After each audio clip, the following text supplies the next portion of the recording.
It was a quiet morning at Buckingham Palace, the kind of morning where the city itself seemed to hold its breath.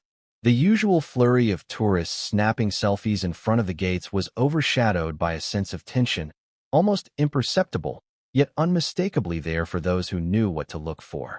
Inside the palace walls, a storm was quietly brewing, one that would shake the foundations of the monarchy and leave the world watching with bated breath. On this day, a prince who had once been the darling of the public, celebrated for his courage and compassion, found himself standing at the precipice of exile, betrayed not by strangers or the world, but by his own father. Prince Harry, the Duke of Sussex, had long been caught in a tug-of-war between duty and desire, loyalty and self-preservation. From the outside, it seemed a tale of privilege and wealth, of red carpets and glittering gowns, but the truth beneath the veneer was far more complex. Harry had struggled for years under the heavy shadow of the crown, navigating expectations he never asked for, trying to carve a life for himself and his family while balancing the weight of public scrutiny and family tradition. And yet, despite the distance he had tried to put between himself and the royal machine, one truth remained inescapable: no one escapes the monarchy's reach entirely. Before we continue, please hit the like button, subscribe to the channel, and turn on the notification bell for updates. In recent months, rumors had begun to circulate that Harry was ready to reconcile with his father, King Charles. After years of estrangement, misunderstandings, and public statements that often cut deeper than any private words, Harry reportedly sought peace.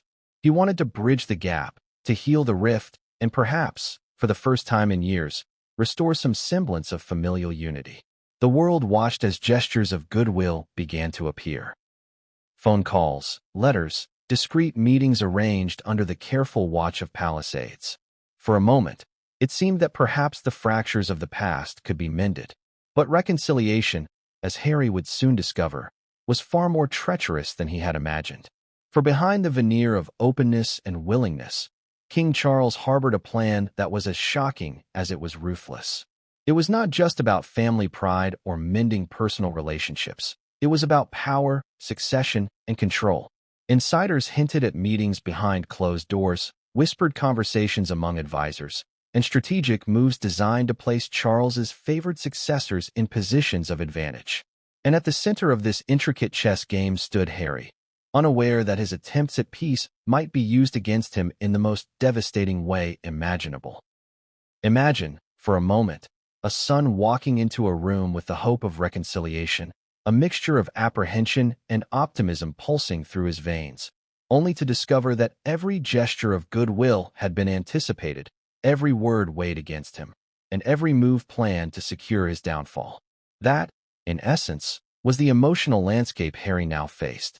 For a man who had spent his life balancing personal desires with public duty, the realization that the very person who had once guided him might now orchestrate his removal from the royal stage was a staggering blow. Publicly, the story had all the appearances of decorum. To the outside world, the palace was a symbol of stability and tradition, an institution that upheld the dignity of the crown above personal disputes. But the reality behind closed doors was far more tumultuous. Court insiders spoke of tense conversations, subtle threats, and a growing sense of urgency within the palace corridors. Decisions that would normally take months or even years to consider were being expedited, and the usual channels of communication were bypassed entirely. It was as though the palace itself had become a living organism, sensing the fragility of its own legacy and reacting with calculated precision. Harry's position was precarious. On one hand, he had the support of his wife, Meghan Markle, who had been both a stabilizing presence and a source of strategic insight. She had counseled him, warned him, and in her own way, tried to prepare him for the realities of royal politics. On the other hand, there were forces beyond their control, advisors who had spent decades entrenched in palace tradition, media outlets eager for scandal, and a public whose fascination with every move of the royal family could amplify even the smallest of missteps into global news overnight. Harry and Meghan's efforts to navigate this landscape were constantly under threat, with every action scrutinized and every word analyzed for hidden meaning. The tension between father and son had not emerged overnight. It was the result of years of accumulation, public disputes, media narratives, differing philosophies, and the weight of expectation that the monarchy imposes on its members. Harry had been cast as the rebel, a man who dared to challenge the conventions that others accepted without question. Charles, for his part, had faced the delicate balancing act of being both a father and a king, a man whose personal failings and misjudgments were scrutinized under the unforgiving gaze of history. In this context, a reconciliation was more than a family matter. It was a test of strategy, loyalty, and survival within one of the world's most scrutinized institutions. The day of the pivotal meeting arrived with an almost cinematic tension.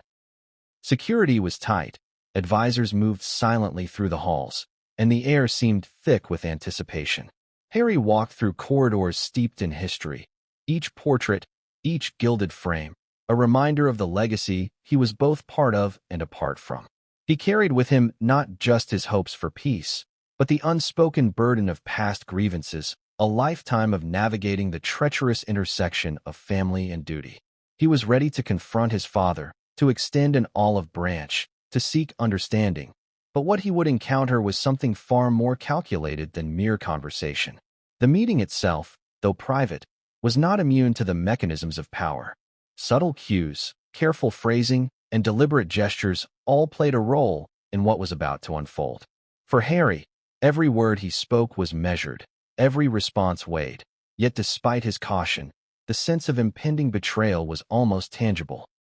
Observers familiar with royal dynamics could almost feel the tension radiating from the walls, as though the palace itself were aware of the significance of this encounter.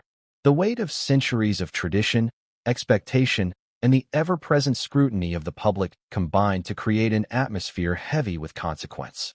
At the heart of this story lies a profound human conflict, a father and son, bound by blood yet divided by circumstance, ambition, and perception. It is a narrative that transcends the gilded walls of the palace and speaks to universal themes of trust, betrayal, and the delicate balance between family and power. How does one reconcile personal loyalty with institutional duty? How does a son confront the father who holds both affection and authority over his destiny? And when the scales tip, what becomes of those caught in the crossfire? The events that were about to unfold would not only reshape Harry's personal life, but also send shockwaves through the monarchy, the media, and the public consciousness.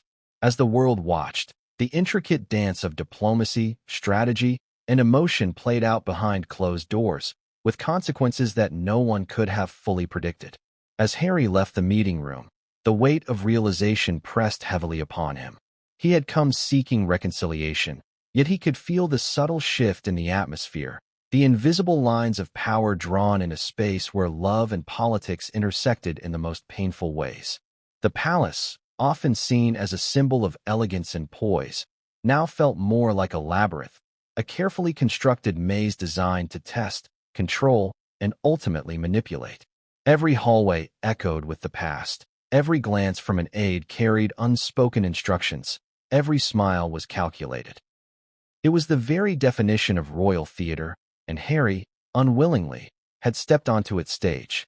Meghan waited outside, pacing, her instincts telling her that this meeting was far from ordinary. She had watched Harry navigate the pressures of public life, media scrutiny, and palace expectations for years, but this felt different. The stakes were higher, the risks more personal, and the consequences potentially irreversible.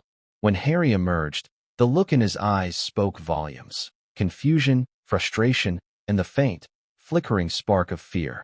He had realized that in the world of royalty, reconciliation was never a simple act of healing. It was a negotiation, a test, and sometimes a trap. The tension inside the palace was mirrored by an equally intense undercurrent in the media. Royal watchers, journalists, and commentators had long speculated on the state of Harry's relationship with his father. Headlines painted a picture of division, of a son estranged from his family, of a monarch struggling to maintain control over a modernizing institution.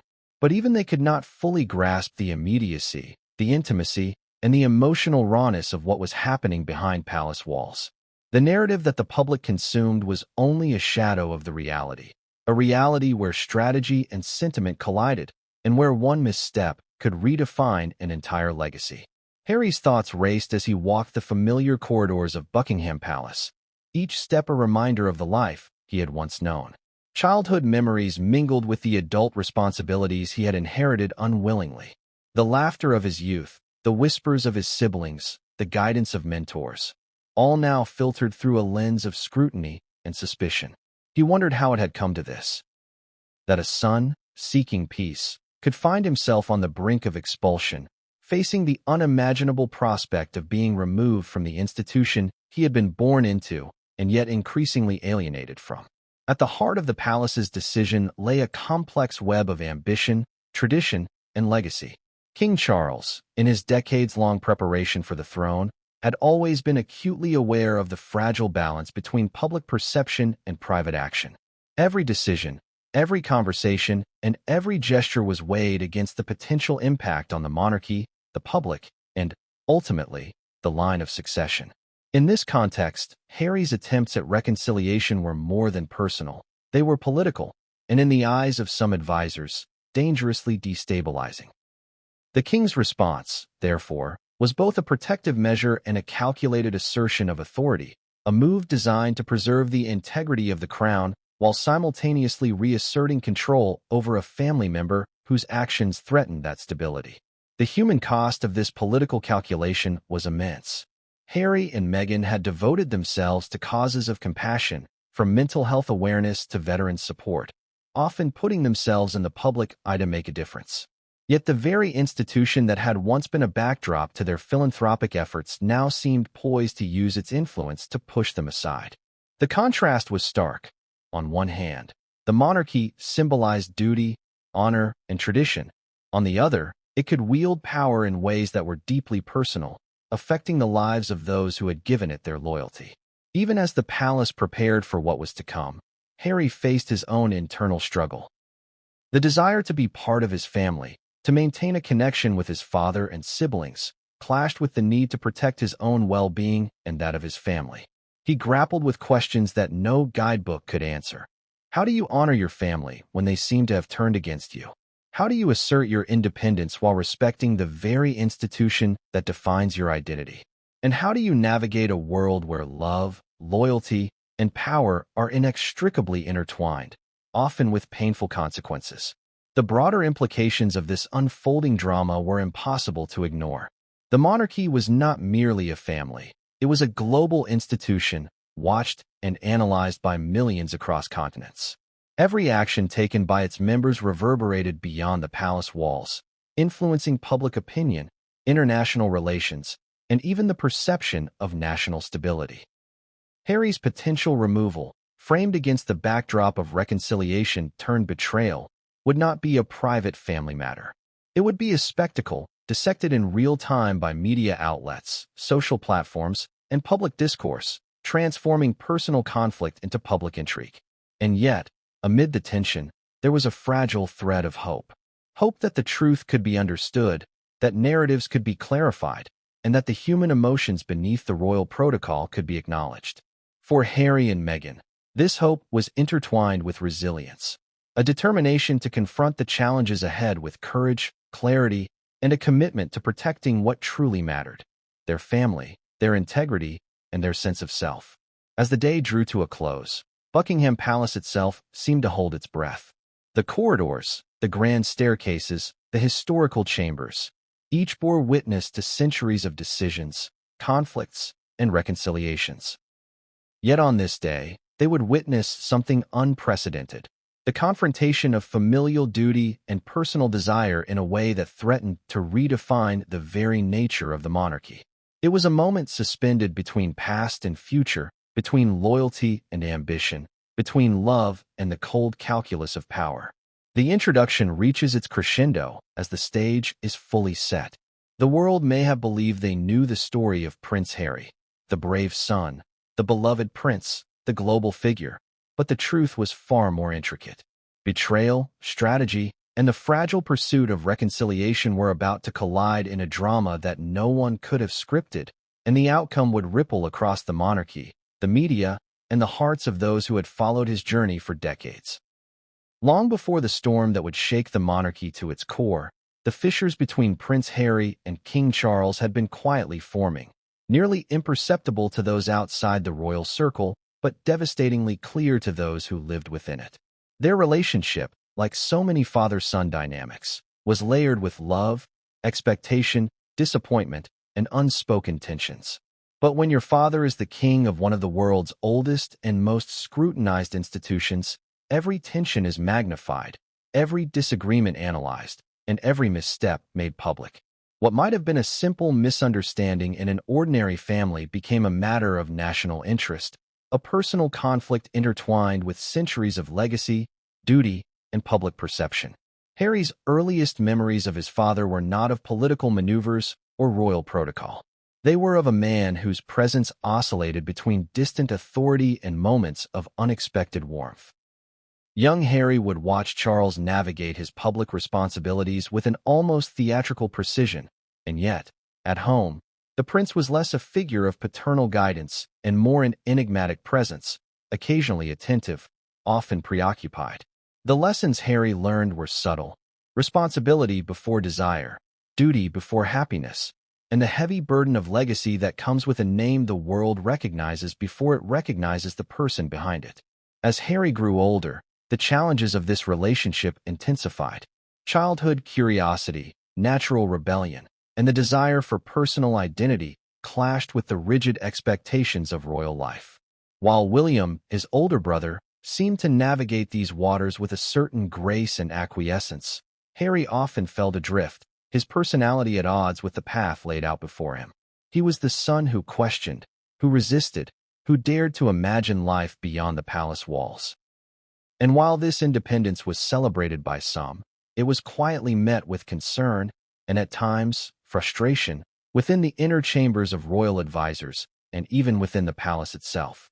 The infamous moments that the public would later dissect, heated interviews, public statements, and media controversies, were merely symptoms of a deeper, long-standing strain. Beneath every headline was a history of subtle misunderstandings, unhealed wounds, and the accumulation of grievances that had never been fully addressed. It was not a single incident that defined their rift, but a tapestry of emotional neglect, differing values, and the pressures of a world that demanded perfection at every turn. One particularly defining period came in Harry's teenage years. The pressures of being second in line to the throne, combined with the legacy of his mother, Princess Diana, created a crucible of emotional intensity. Diana's death left a void that Charles struggled to fill, not out of lack of love, but because grief, guilt, and the public eye complicated every attempt at comfort. Harry, for his part, oscillated between seeking solace from his father and resenting the distance that seemed insurmountable. These formative years planted the seeds of mistrust, disappointment, and a yearning for validation that would echo throughout Harry's adult life. As Harry entered adulthood, the rift became more pronounced. Every decision he made was scrutinized not only for its public impact, but also for its perceived implications on family loyalty. The choice of career, charitable engagements, and eventual military service were all filtered through the lens of expectation versus autonomy. Harry's time in the military, particularly his tours in Afghanistan, provided both purpose and perspective, but also intensified the divide. He returned with experiences that the monarchy could neither fully comprehend nor publicly acknowledge without risking political scrutiny. He had seen the realities of life and death, sacrifice and service, in ways that the insulated palace walls could not simulate. The tension escalated further with Harry's relationship with Meghan Markle.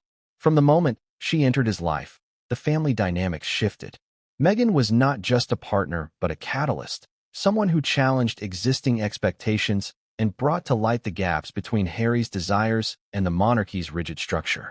Her presence, her perspectives, and her insistence on agency highlighted areas where Harry had long felt constrained.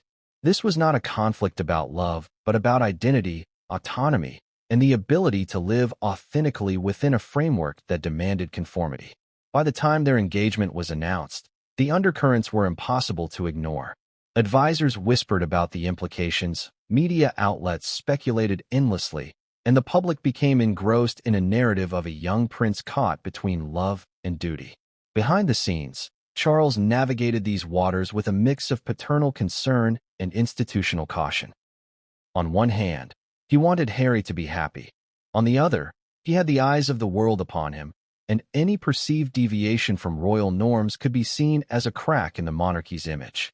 The result was a delicate, often tense balance, where love and strategy collided, leaving Harry caught in the crossfire. Even more complex were the public narratives that emerged. Harry's voice, often interpreted through media lenses, was filtered and refracted in ways that distorted intention and inflamed perception. Every statement he made, every appearance, was measured against the monarchy's reputation and the unspoken expectations of his father. Miscommunications were amplified, intentions misread, and every attempt at independence risked being labeled as rebellion. In this context, the emotional distance between father and son was not simply a private matter, but a public drama unfolding in real time.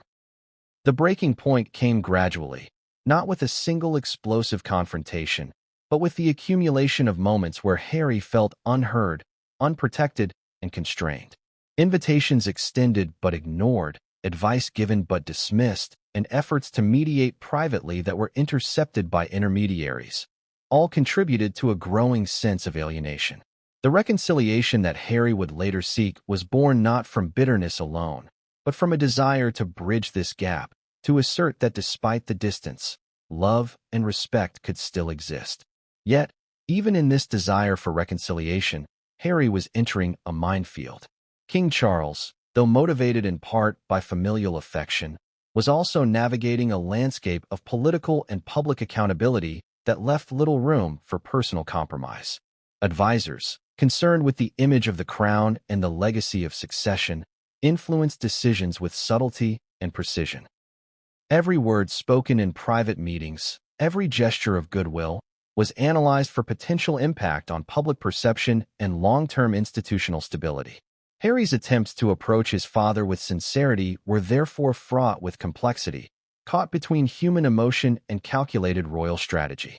By the time the pivotal reconciliation meeting was planned, the stage was set not just for a conversation, but for a confrontation of generational perspectives, personal identity, and the delicate balance between love and authority. Harry, armed with sincerity and the hope of rebuilding a relationship, would soon find that even the most genuine gestures could be interpreted as weakness, defiance, or opportunity, depending on the observer. This chapter of their story is crucial because it lays bare the human element behind headlines and public narratives. It reminds us that behind the gilded walls, royal family members grapple with emotions as raw and complex as any family, but amplified by centuries of expectation and scrutiny. It is in understanding these tensions, these layers of miscommunication, and the depth of emotional history that we begin to see why reconciliation was not simply a matter of conversation, but a high-stakes endeavor that could redefine loyalties, legacies, and the future of the monarchy itself. The story took an unexpected turn when whispers of a private reconciliation surfaced, a plan that seemed designed to heal the chasm between King Charles and Prince Harry, but carried consequences far beyond familial mending. Behind the closed doors of Buckingham Palace, strategists, confidants, and advisors orchestrated what was described in hushed tones as a controlled rapprochement, a calculated effort to bring the estranged son back into the fold while preserving the monarchy's public image. At first glance, it appeared to be a simple attempt at reconciliation, a father seeking to reconnect with his son, but the reality was far more intricate, tangled with ambition, power, and the subtle machinations of those who wield influence behind the throne. King Charles, with decades of experience navigating royal expectations, understood the optics of estrangement and the damage it could do to the crown. A public feud with a son who had cultivated both fame and sympathy could destabilize the carefully curated image of continuity and unity. Yet, Charles also faced a deeply personal dilemma. Beyond the public eye, he grappled with guilt, disappointment, and a desire to reconnect with the son he loved yet struggled to understand. The reconciliation plan was his attempt to bridge this duality, to restore trust and affection with Harry while controlling the narrative for the monarchy's stability. The plan was deceptively simple on paper.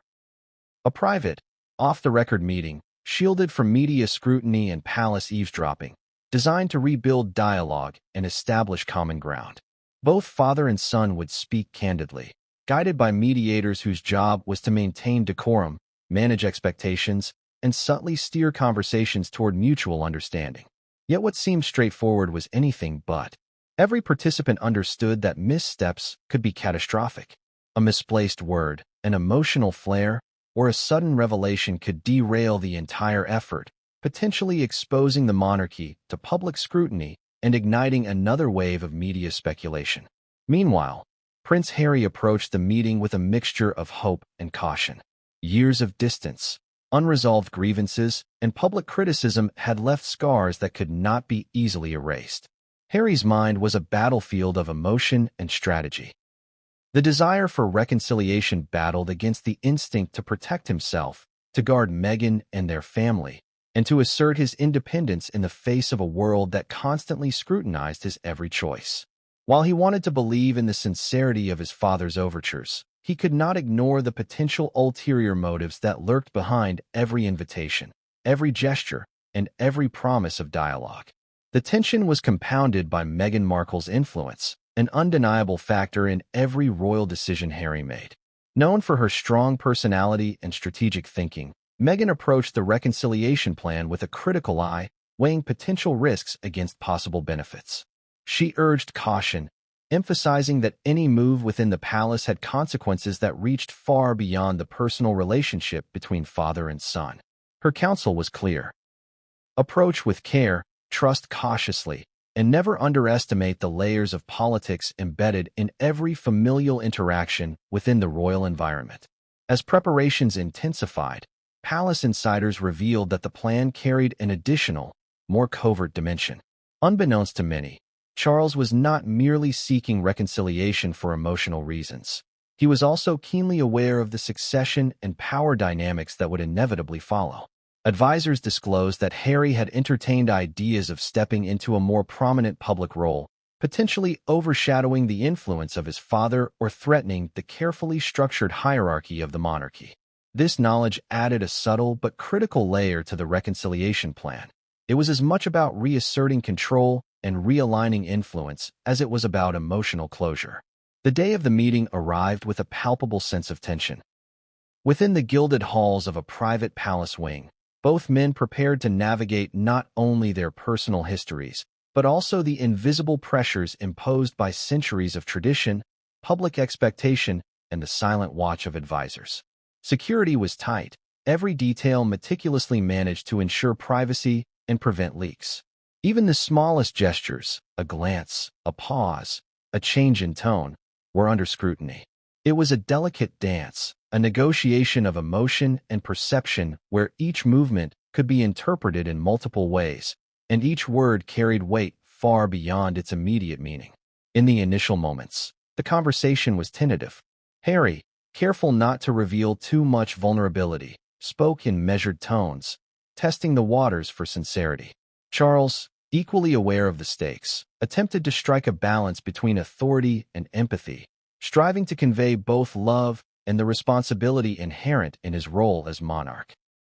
The dialogue oscillated between moments of genuine connection and pauses filled with unspoken tension. Each sentence, each response, was carefully weighed, analyzed, and mentally filed for future reference by both parties. As the discussion progressed, the emotional undercurrent became increasingly visible. Years of distance, compounded by the relentless glare of public scrutiny, had left both men raw. Charles, normally composed under pressure, allowed glimpses of vulnerability, admissions of regret, acknowledgement of past missteps, and a subtle appeal to Harry's sense of duty and family loyalty. Harry, in turn, revealed his frustrations, fears, and the deep emotional wounds that had accumulated over years of perceived neglect. The conversation was not just a negotiation. It was a confrontation with the past, an attempt to reconcile not only their relationship, but also their individual identities within the overarching narrative of the monarchy. Yet beneath the veneer of familial dialogue, another layer was unfolding, one that would soon reveal itself as the catalyst for dramatic upheaval. Palace insiders, speaking under the condition of anonymity, later disclosed that Charles had introduced subtle maneuvers during the meeting, tests of loyalty and observation designed to gauge Harry's intentions. Every response, every hesitation, and every emotional display was interpreted as data. The reconciliation, while framed as a genuine attempt to bridge the father-son divide, doubled as an evaluation of Harry's alignment with royal priorities, his willingness to conform, and his potential threat to the established order. This dual purpose, reconciliation on the surface, assessment beneath, created a delicate psychological landscape. Harry, unaware of the full extent of this secondary agenda, operated under the assumption that the meeting was primarily about mending emotional ties. Charles, however, balanced his genuine desire for connection with strategic calculations about succession, influence, and control. The interplay between intention and perception, authenticity and strategy, set the stage for the conflict that would erupt in the following weeks, ultimately leading to Harry's dramatic removal from his royal role. The significance of this chapter cannot be overstated. It is here that the seeds of the ultimate confrontation were planted, seeds that would grow into a storm affecting not just the personal lives of father and son, but the public perception of the monarchy, the media narrative, and the very future of the royal institution. Understanding the reconciliation plot, its dual motivations, and the subtle manipulations embedded within the dialogue is key to comprehending the larger story. This was not simply a meeting. It was a high-stakes negotiation in which every word and gesture carried consequences, and every decision could reverberate through history. By the end of the meeting, both men left with a sense of partial resolution but also heightened tension. Harry felt a cautious optimism tempered by lingering doubts, while Charles emerged reassured yet vigilant, aware of the delicate balance between personal reconciliation and institutional preservation. What had begun as a private, hopeful attempt at bridging decades of distance would, in retrospect, be recognized as the moment where the underlying conflict crystallized, setting the stage for the dramatic events that followed, events that would ultimately culminate in Harry's removal from his royal position and the public revelation of the palace's inner tensions. This chapter in the story underscores the complex interplay of emotion, power, and perception that defines the modern monarchy. It highlights how personal relationships, even within a family, are inexorably entangled with public duty, historical precedent, and strategic calculation. And it reminds us that behind the polished exterior of royal protocol lies a world of human drama, where love, ambition, loyalty, and fear collide in ways both intimate and far-reaching. As the reconciliation plot unfolded behind the gilded doors of the palace, an equally powerful and invisible network began to take shape. In the shadowed corners of Buckingham, Clarence House, and even Kensington Palace, confidants and insiders quietly aligned themselves with one side or the other. These were the unseen forces, the whisper network, the strategists, and the courtiers, whose influence was as decisive as any formal decree. Understanding who held allegiance, who sought leverage, and who merely observed was critical to comprehending how the unfolding drama would escalate into a public spectacle that captured global attention. King Charles, aware that influence extended beyond personal relationships, cultivated a group of trusted advisors to navigate the delicate path ahead. Among them were individuals who had served the monarchy for decades, figures adept at reading both people and situations with uncanny precision. They were the architects of subtle guidance, providing counsel on timing, phrasing, and even posture during the private reconciliation. These advisors understood that perception was as critical as reality. How the meeting was conducted, what was said, and how it might later be interpreted by media leaks or palace insiders could all have long-lasting effects on the monarchy's public image. Among the king's inner circle, a few key names stood out. Each carried expertise, experience, and distinct motives. Some were loyalists with unwavering devotion to the crown, others were pragmatists seeking stability above all else, and a few were opportunists, keen to expand their influence in the evolving power dynamic. Their combined role was to serve as both guides and gatekeepers, ensuring that Charles remained insulated from potential missteps while subtly steering Harry's responses in ways that could reinforce the monarch's objectives. Prince Harry, on the other hand, had his own network of allies, friends, advisors, and confidants who operated outside the traditional corridors of power. Unlike the palace insiders, these allies were drawn largely from Harry's personal experience, including his military connections, close friends from childhood, and trusted staff who had accompanied him and Meghan through the challenges of life in the United States. They were his sounding board, his counsel, and his emotional anchor. Their guidance, while less formal, carried immense weight in shaping his decisions and responses during the reconciliation effort. Meghan Markle, acting as a pivotal force within Harry's camp, exerted strategic influence over both the logistics and psychological framing of the meeting. Known for her acute understanding of media dynamics and public perception, she approached the situation as both a protector of her family and an active participant in the larger narrative. Her counsel went beyond personal advice. It encompassed potential risks to reputation, exposure to scrutiny, and the tactical implications of every interaction. Sources later revealed that Meghan maintained her own network of advisors, including legal experts, media strategists, and confidants from her Hollywood circle, all operating in parallel to the palace's Whisper network. What made this chapter particularly critical was the interplay between these two networks. The palace's Whisper network operated with subtlety and discretion, often invisible to Harry and Meghan. They communicated through briefings, memos, and discreet meetings, ensuring that Charles was always aware of potential threats and emerging opportunities.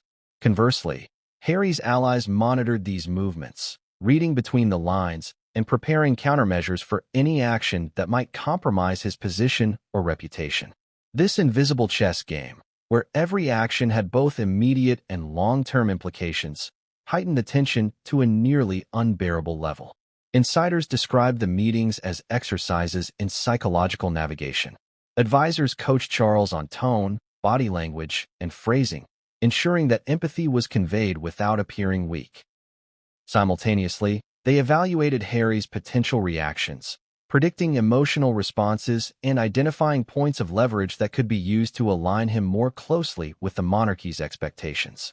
It was a delicate balance, as pushing too hard risked alienation, while overcompensation might reveal vulnerability that could be exploited by external observers or even by Harry himself. Harry's side, informed by experience in media strategy and personal security, counterbalanced this influence. Advisors encouraged him to assert boundaries, frame narratives proactively, and remain vigilant against subtle manipulations. They emphasized the importance of safeguarding personal integrity while engaging in the reconciliation effort, knowing that any perceived concession could be interpreted as weakness or submission. The emotional and strategic stakes were equally high, as both father and son navigated not just personal reconciliation, but a battlefield of perception and influence that would inevitably ripple through the public domain. Throughout this period, the Whisper network was not merely reactive, it was proactive. Advisors for Charles sought to anticipate Harry's questions, concerns, and possible objections. Scenarios were rehearsed, with multiple outcomes analyzed in painstaking detail. Every possible question Harry might raise about titles, public engagements, or family dynamics was prepared for with scripted responses designed to maintain control while appearing natural and heartfelt. On the other side, Harry's allies prepared counter-narratives, contingency plans, and strategies to preserve his autonomy in the face of subtle persuasion. What made the situation even more complex was the involvement of external actors, media insiders, royal biographers, and political figures, who fed information into both networks, often indirectly shaping decisions and perceptions. Rumors circulated through trusted channels, unverified yet influential, heightening anxiety and influencing strategy. These external pressures served as a constant reminder that while the private meeting was framed as a personal attempt at reconciliation, it existed within a broader context of public scrutiny, media speculation, and global interest in the monarchy's internal affairs. The whispers extended beyond strategy into the emotional domain. Close aides reported that advisors were not only monitoring what was said, but also reading emotional cues, noting microexpressions, and evaluating shifts in tone or demeanor.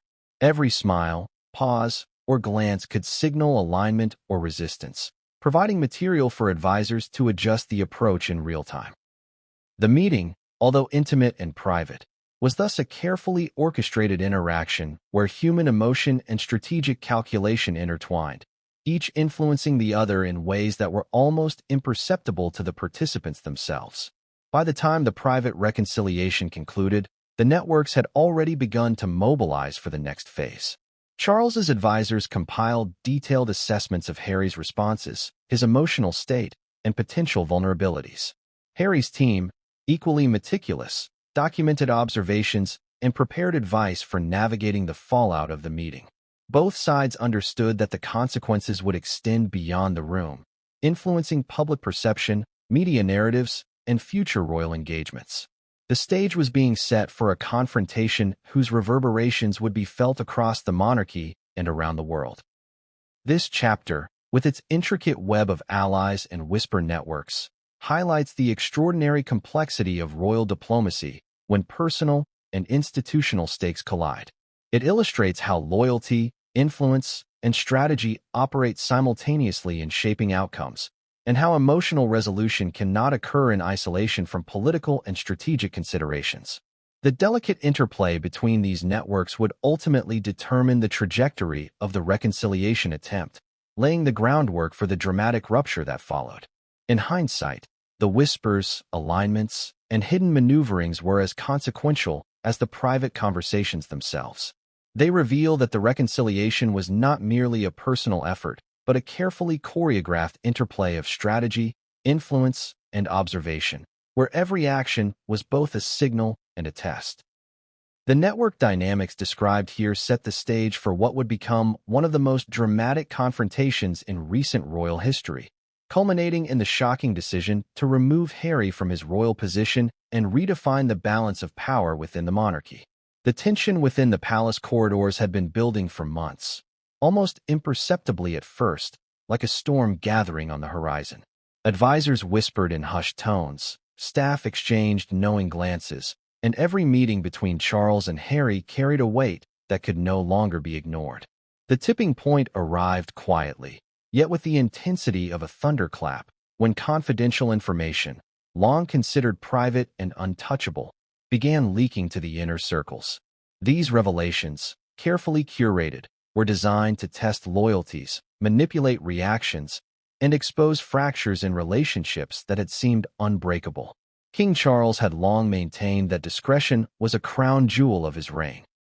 Yet, he now faced a strategic paradox. Transparency with Harry risked giving him leverage, while withholding information could exacerbate distrust.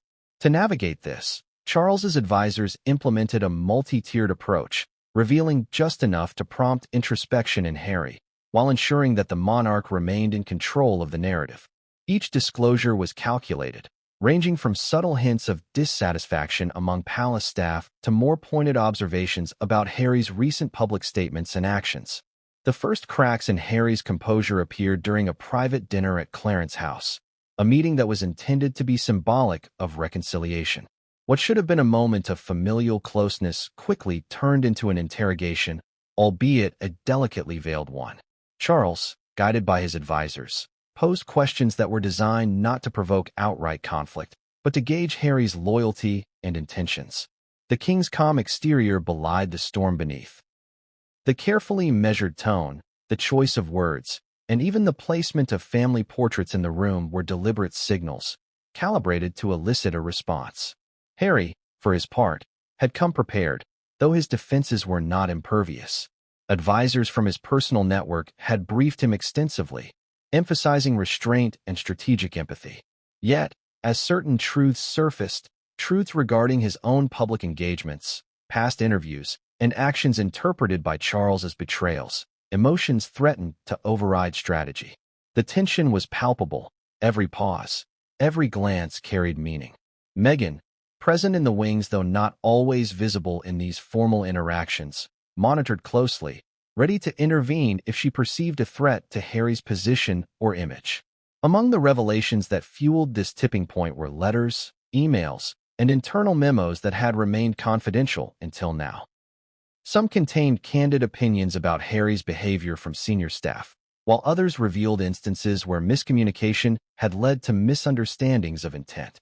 The king, acting with the precision of someone who had studied centuries of royal history, allowed Harry to read select documents, carefully chosen to both inform and unsettle. These were not public statements. They were private truths, laden with context and subtext, meant to challenge assumptions and force reflection. The emotional intensity of the moment reached a crescendo when Charles referenced specific events from the past year. Incidents that Harry had considered inconsequential, including his statements and interviews, perceived slights during royal engagements, and even the timing of his return trips to the UK, were reframed as part of a broader pattern of behavior. Each revelation was a subtle prod, a test of character and allegiance.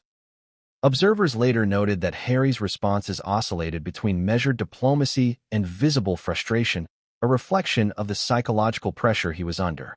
At the same time, external forces applied additional strain. Media scrutiny, already intense due to Harry and Meghan's high-profile status, began to intersect with palace communications. Though the meeting itself was private, carefully leaked insights were filtered to sympathetic journalists, creating a controlled narrative that magnified tension without revealing sensitive details. This tactic served multiple purposes. It reinforced the seriousness of the king's concerns, applied subtle pressure on Harry to respond appropriately, and allowed the palace to test the public's perception of the unfolding reconciliation. Alliances within the palace were also tested during this tipping point.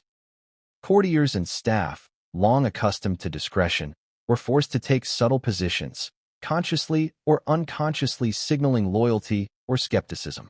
Even minor actions, such as who served tea or who made casual remarks in passing, became indicators of alignment. These microdynamics were analyzed by both networks, providing insight into potential vulnerabilities and sources of support. In essence, the palace functioned as a living chessboard, with every individual representing a piece whose position could shift the balance of power. One particularly pivotal moment occurred when Harry was presented with historical precedents, examples from past monarchs who had faced familial dissent, succession disputes, or public controversies. These case studies, carefully framed by Charles's advisors, served both as cautionary tales and as subtle warnings.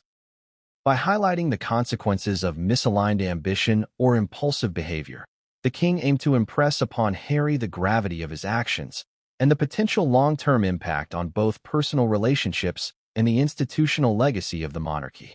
The emotional weight of this tipping point was compounded by the psychological interplay between personal pride and familial duty.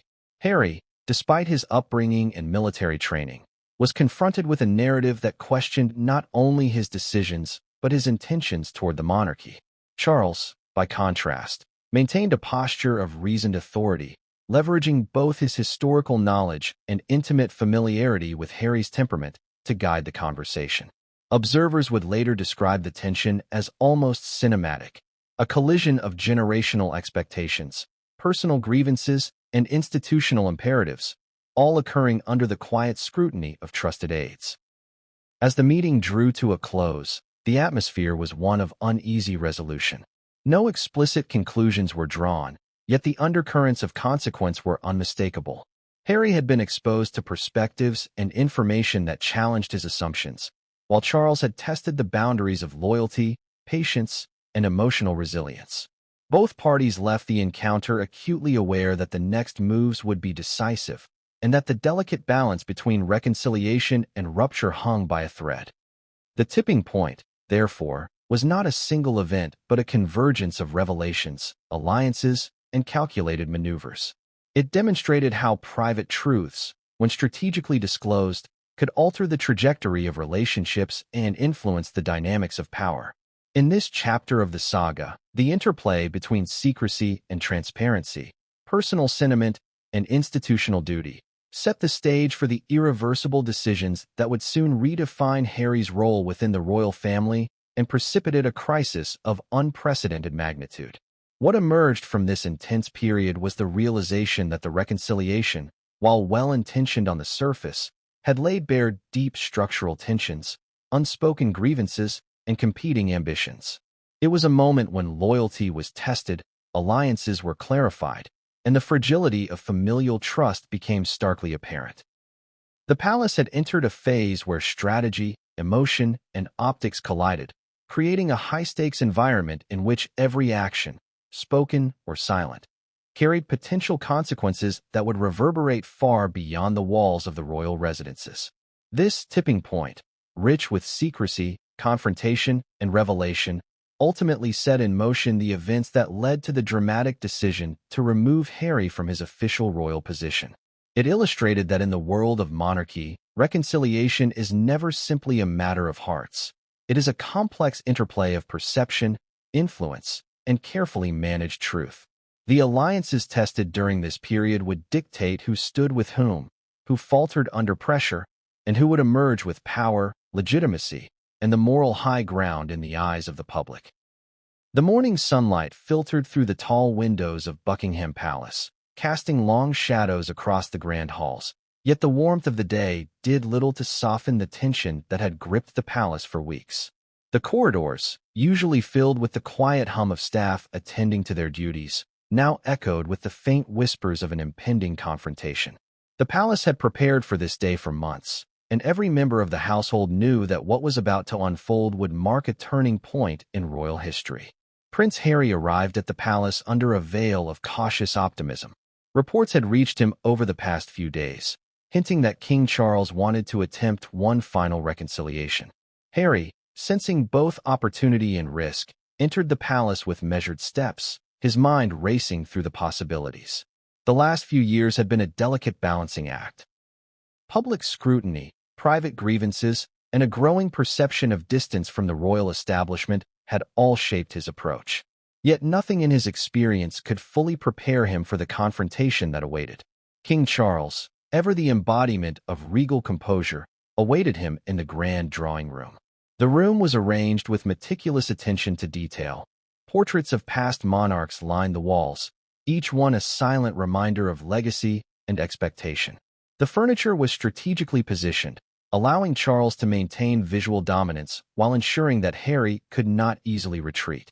On the table, a series of documents had been prepared, each one detailing not only Harry's recent activities but also public perceptions, media reports, and internal assessments of loyalty and conduct.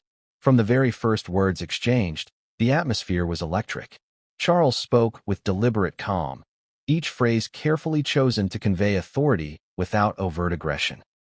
He addressed Harry's recent actions and public statements, pointing out where perception and reality had diverged. The king's tone suggested disappointment more than anger, yet beneath the surface lay a calculated pressure designed to push Harry toward a realization of his missteps. Harry, for his part, responded with measured defiance. Years of experience under scrutiny had sharpened his instincts. He acknowledged certain concerns but challenged others, probing for clarity and testing the boundaries of the king's resolve. This was not merely a familial exchange. It was a high-stakes negotiation, a test of will, influence, and psychological endurance. Every pause, glance, and subtle gesture carried meaning, a silent language of power that both parties understood intimately. The discussion quickly escalated as Charles presented evidence of what he considered a pattern of behavior threatening to the integrity of the monarchy. Specific incidents, previously dismissed as minor or incidental, were reframed to highlight a consistent disregard for protocol and perception. Harry attempted to contextualize his actions, pointing to personal pressures, media intrusion, and public misunderstandings. Yet Charles remained steadfast, emphasizing the broader implications of loyalty and duty. Tension mounted as advisors from both sides observed silently, their presence a reminder that this was not a private family matter but a strategic confrontation with institutional consequences. Meghan, though absent from the room, was a silent presence in Harry's mind, influencing his responses, decisions, and emotional reactions. The weight of expectation pressed heavily on him, as he balanced familial duty with personal integrity and the complex dynamics of public perception. The royal ultimatum emerged gradually, almost imperceptibly, through a series of carefully framed statements. Charles made it clear that the reconciliation would not be unconditional. Harry's actions and intentions would need to align with the expectations of the crown and the continuity of the monarchy. The choice was stark: Either recommit to the royal framework with transparency and loyalty or face formal removal from royal duties and privileges. The ultimatum was not presented as a threat, but as a measured, inevitable consequence of his past decisions and the broader responsibilities of the monarchy. Harry's reaction was a mix of defiance, contemplation, and suppressed emotion. Publicly, he had long projected resilience, yet in the intimate confines of the palace, the full weight of the situation was palpable. His mind raced through scenarios, weighing the costs of compliance against the consequences of resistance.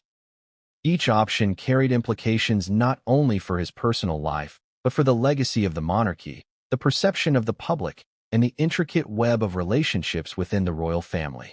The conversation shifted toward future implications. Charles, drawing on historical precedents, illustrated the potential outcomes of each choice, referencing past monarchs who had navigated familial descent with both success and failure. The intent was clear: to provide a roadmap that emphasized the value of loyalty, foresight, and strategic alignment with institutional expectations. Harry listened intently, absorbing the historical context while internally negotiating the personal ramifications. As the meeting progressed, subtle shifts in tone revealed the emotional undercurrents.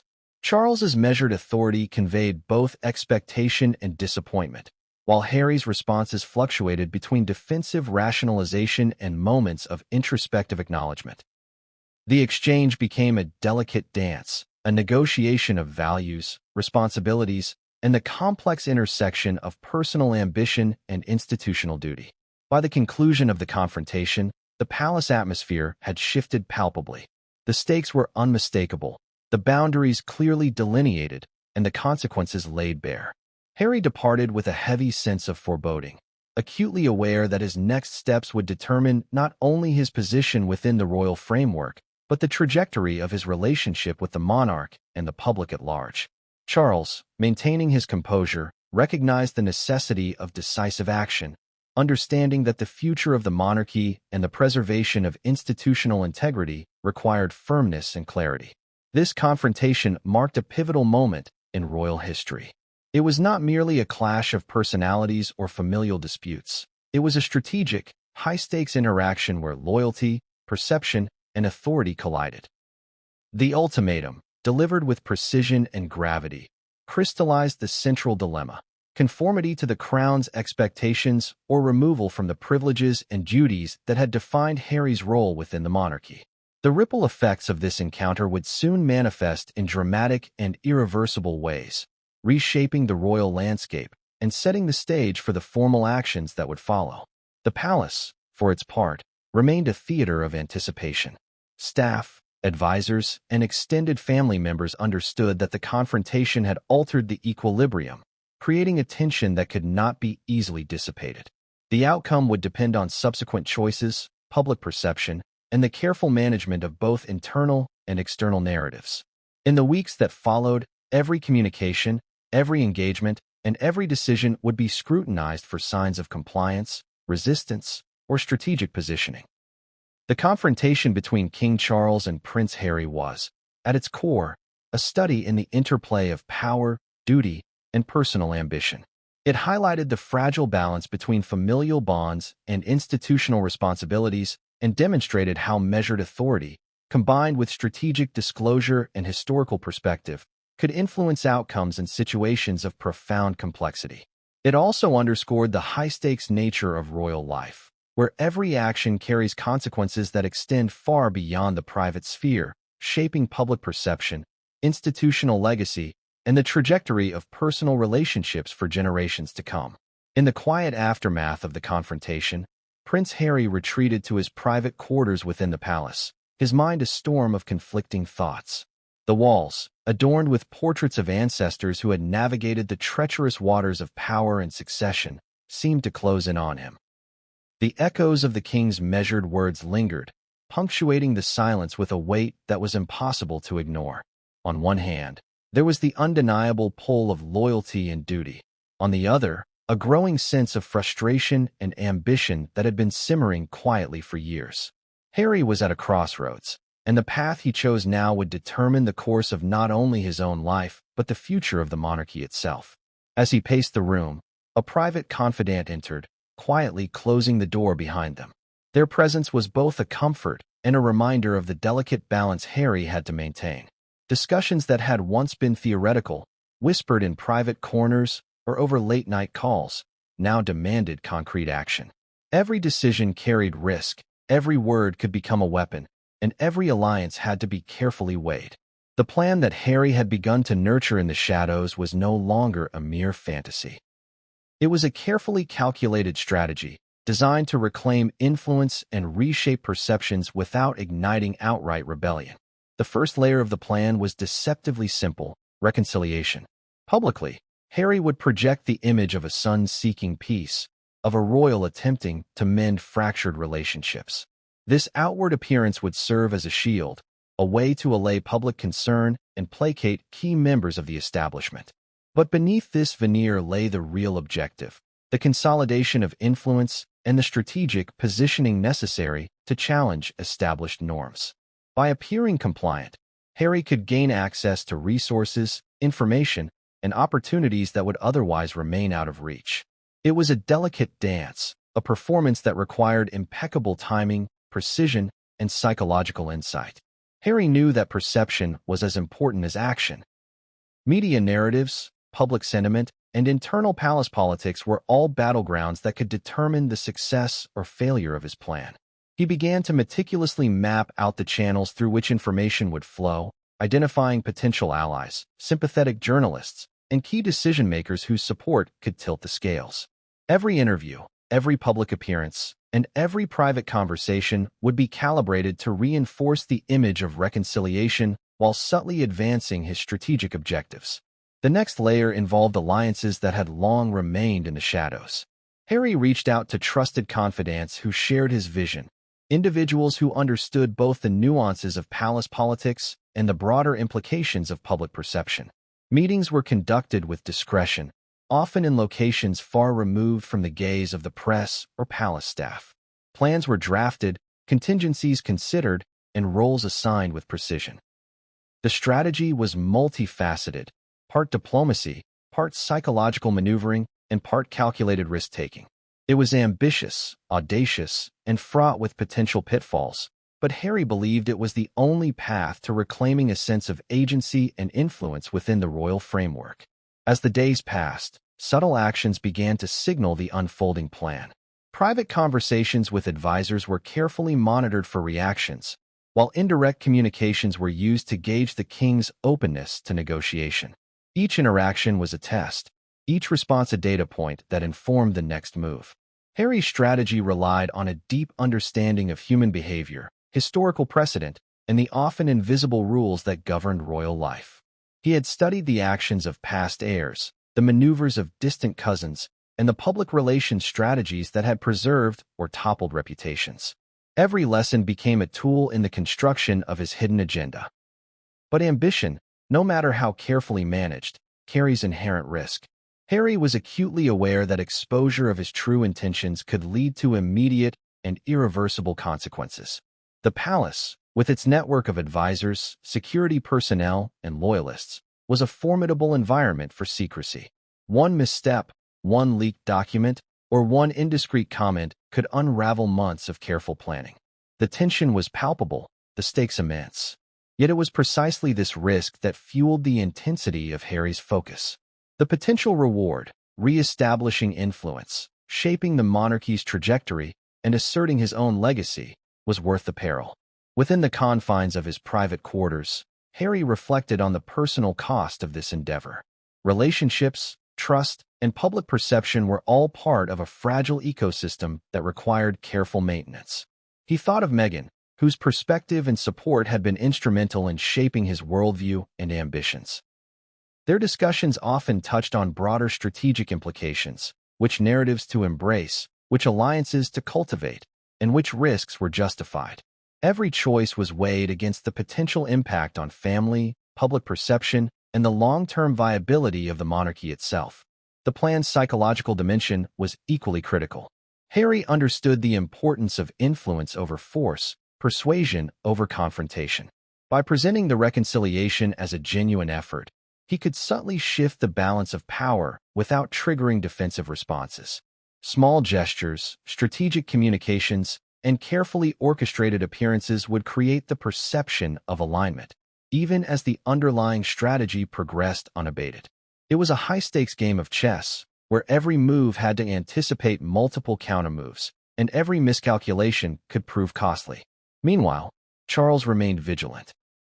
The king's advisors had detected subtle shifts in Harry's behavior, patterns that hinted at a more complex agenda than mere reconciliation. The palace hierarchy, steeped in protocol and historical precedent, began to analyze interactions with renewed scrutiny. Contingency plans were drafted, potential interventions considered, and security measures reviewed. The king, aware of the stakes, was preparing not only to address immediate challenges, but to anticipate future maneuvers, seeking to protect both his authority and the stability of the monarchy. As the chapter of private deliberation unfolded, it became increasingly clear that Harry's ambitions were no longer speculative. They were actionable, deliberate, and carefully calibrated. Each step was designed to maximize leverage while minimizing exposure, each interaction a test of the palace's awareness and readiness. The tension between appearance and reality, between loyalty and ambition, defined the delicate equilibrium that would soon be disrupted by decisive action. This was the hidden battlefield of royal politics, a world where strategy, perception, and personal ambition intertwined with centuries of tradition, protocol, and public scrutiny. Harry's secret plan, though shrouded in discretion, had set in motion a series of events that would inevitably collide with the king's authority, testing the limits of loyalty, trust, and the very structure of the monarchy itself. It began with a subtle anomaly, a pattern of interactions that seemed innocuous on the surface but set off alarms in the palace's inner circles. King Charles, despite his decades of experience navigating royal intrigue, felt a chill of unease as he noticed the increasingly orchestrated appearances, the carefully worded statements, and the uncharacteristic, almost rehearsed gestures from Prince Harry. At first, he questioned his own judgment, suspecting fatigue or overinterpretation, but the signs persisted. Advisors who had spent years in the shadow of the monarchy began to whisper concerns, referencing meetings that seemed unnecessarily private, emails that were mysteriously encrypted, and sudden consultations with allies outside the usual channels. Charles was not one to ignore instinct. He had long understood that perception in the royal household was often as powerful as reality itself. A slight misalignment, a fleeting slip in behavior, or a strategic leak could ignite media speculation and destabilize the carefully maintained balance of authority. The king's mind raced, considering every possibility. Could Harry's recent actions truly be a genuine attempt at reconciliation, or was there a deeper, more calculated motive? The notion that his own son might be maneuvering to shift power was as shocking as it was dangerous, a thought Charles could not afford to dismiss lightly. The discovery process was meticulous. Charles initiated a quiet investigation, relying on trusted advisors and discreet surveillance to piece together the threads of Harry's intentions. Every social engagement, every private meeting, and every public statement was analyzed. Advisors combed through communications for inconsistencies, searching for signs of collusion or strategic messaging aimed at undermining the king's authority. The palace's intelligence network, often overshadowed by ceremonial duties, sprang into action with precision, tracking movements, verifying sources, and mapping potential alliances. The evidence began to coalesce into a troubling picture. Confidential memos suggested that Harry had reached out to influential figures within the Commonwealth, subtly soliciting support under the guise of family reconciliation. Recorded conversations hinted at strategic discussions regarding influence over the royal narrative, media portrayal, and even long-term succession planning. What had initially appeared as an earnest effort to mend fences now revealed itself as a complex strategy, blending diplomacy, media manipulation, and psychological tactics. The king convened a private council, gathering his closest advisors in the sanctity of a chamber shielded from prying eyes. Maps, timelines, and detailed logs of Harry's activities were laid out across the table. Each piece of evidence was scrutinized, debated, and cross-referenced with historical patterns of royal descent and ambition. Charles listened carefully as advisors outlined potential scenarios, the likelihood of public exposure, the risk of internal division, and the strategic vulnerabilities that could be exploited by a son who had long understood the interplay of perception and influence. Charles felt a personal conflict unlike any he had faced in his long reign.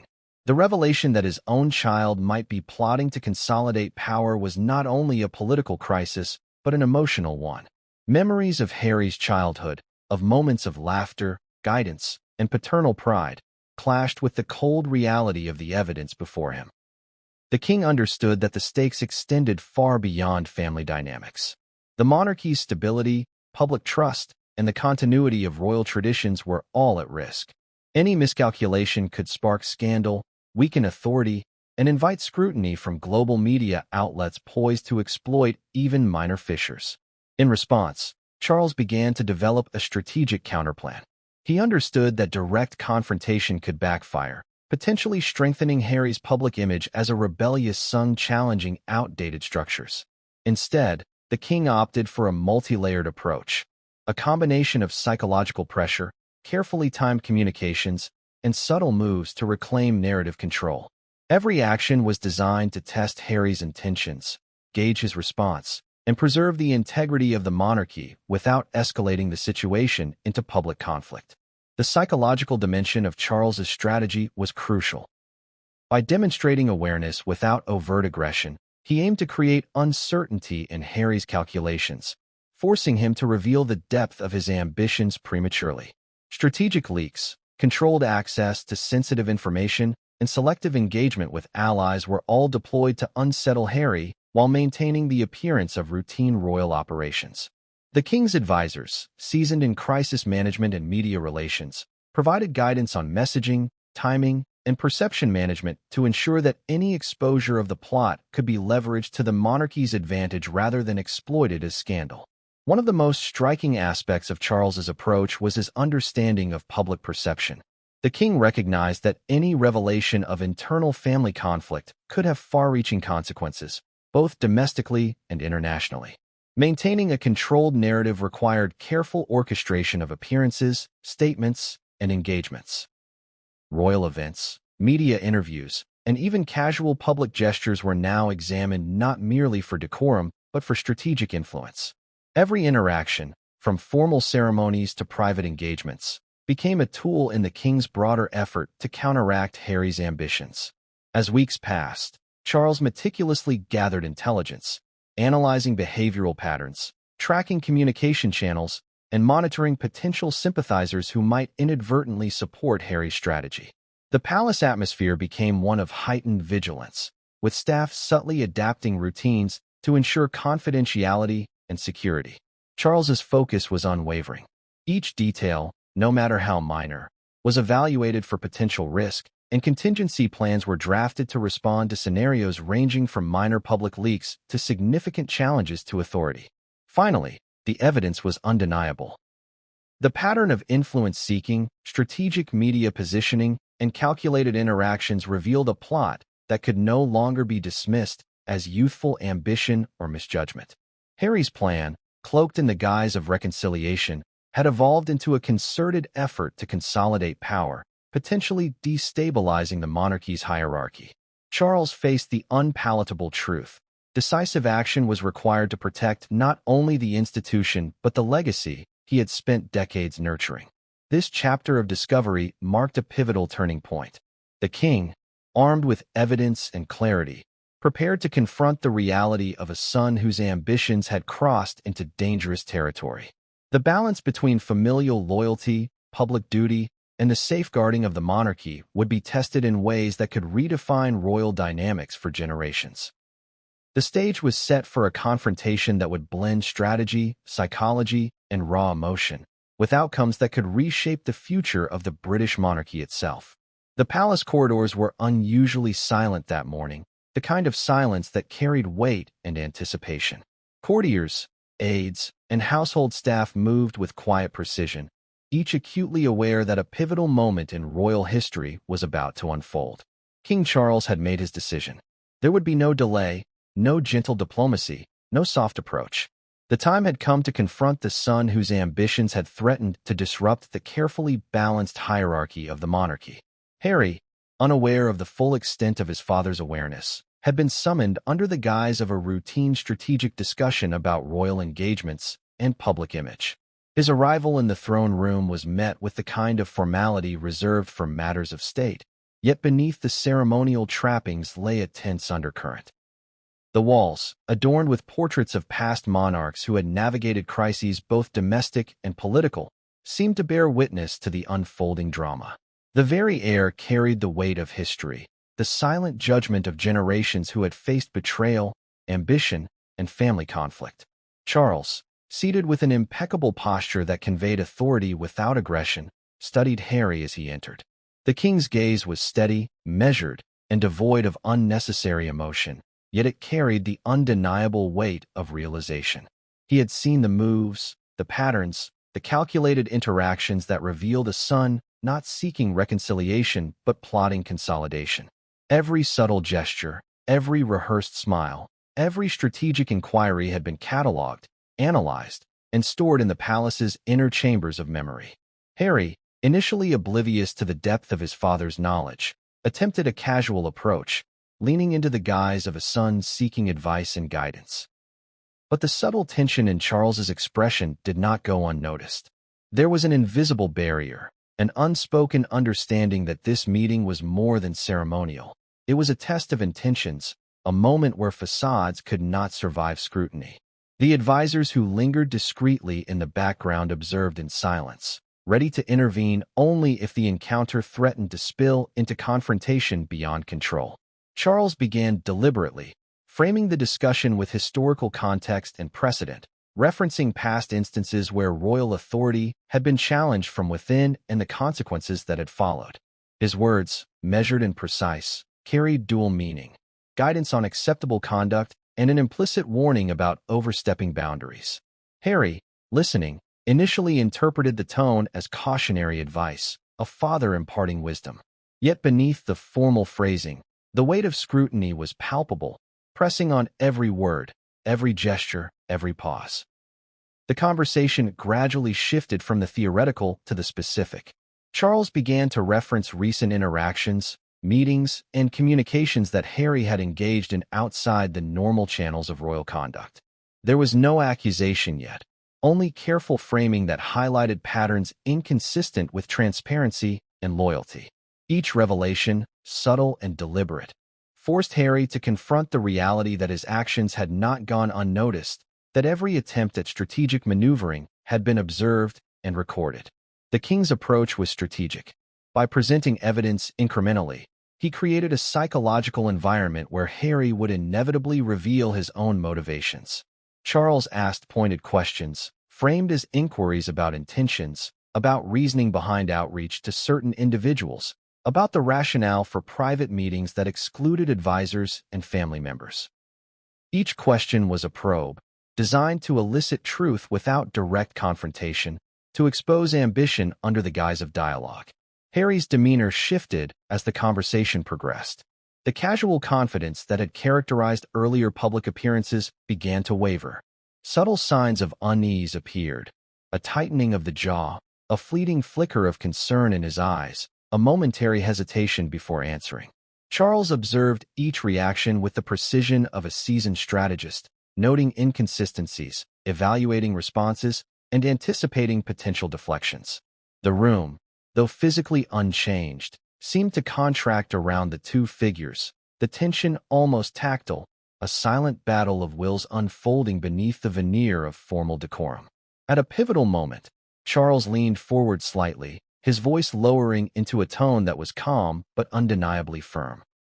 He articulated the consequences of actions that undermine the monarchy, emphasizing loyalty, duty, and the weight of public trust. The historical significance of the moment was unmistakable, a king addressing not only the behavior of a son, but the preservation of an institution that had withstood centuries. Harry, confronted with the tangible ramifications of his ambitions, began to grasp the seriousness of his miscalculations.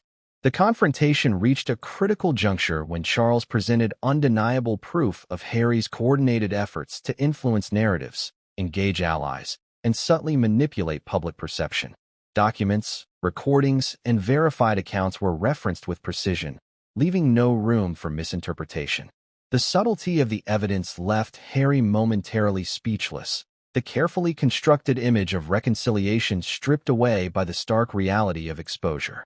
Charles did not resort to shouting or overt hostility. Instead, he maintained an unwavering composure that conveyed both authority and moral clarity. The message was unequivocal. The monarchy's integrity was paramount. Family loyalty did not exempt one from accountability, and any further transgressions would carry decisive consequences. The psychological impact was profound. Harry, confronted with the depth of his father's awareness and the strategic precision of the response, experienced a mix of anger, fear, and reluctant recognition. The encounter concluded with a carefully calibrated declaration. Charles made it clear that the path Harry had embarked upon could no longer continue without intervention. While the king expressed a hope for genuine reconciliation, the parameters were defined unequivocally. Any future attempts to undermine authority, manipulate perception, or circumvent established protocols would trigger immediate action. The throne room, silent in the aftermath, held the echoes of tension, authority, and the irreversible shift in power dynamics between father and son. In the hours following the confrontation, palace staff and advisors noted subtle changes in Harry's behavior. Attempts to project confidence and control were tinged with caution. The son who had previously moved with calculated audacity now navigated interactions with heightened awareness of scrutiny.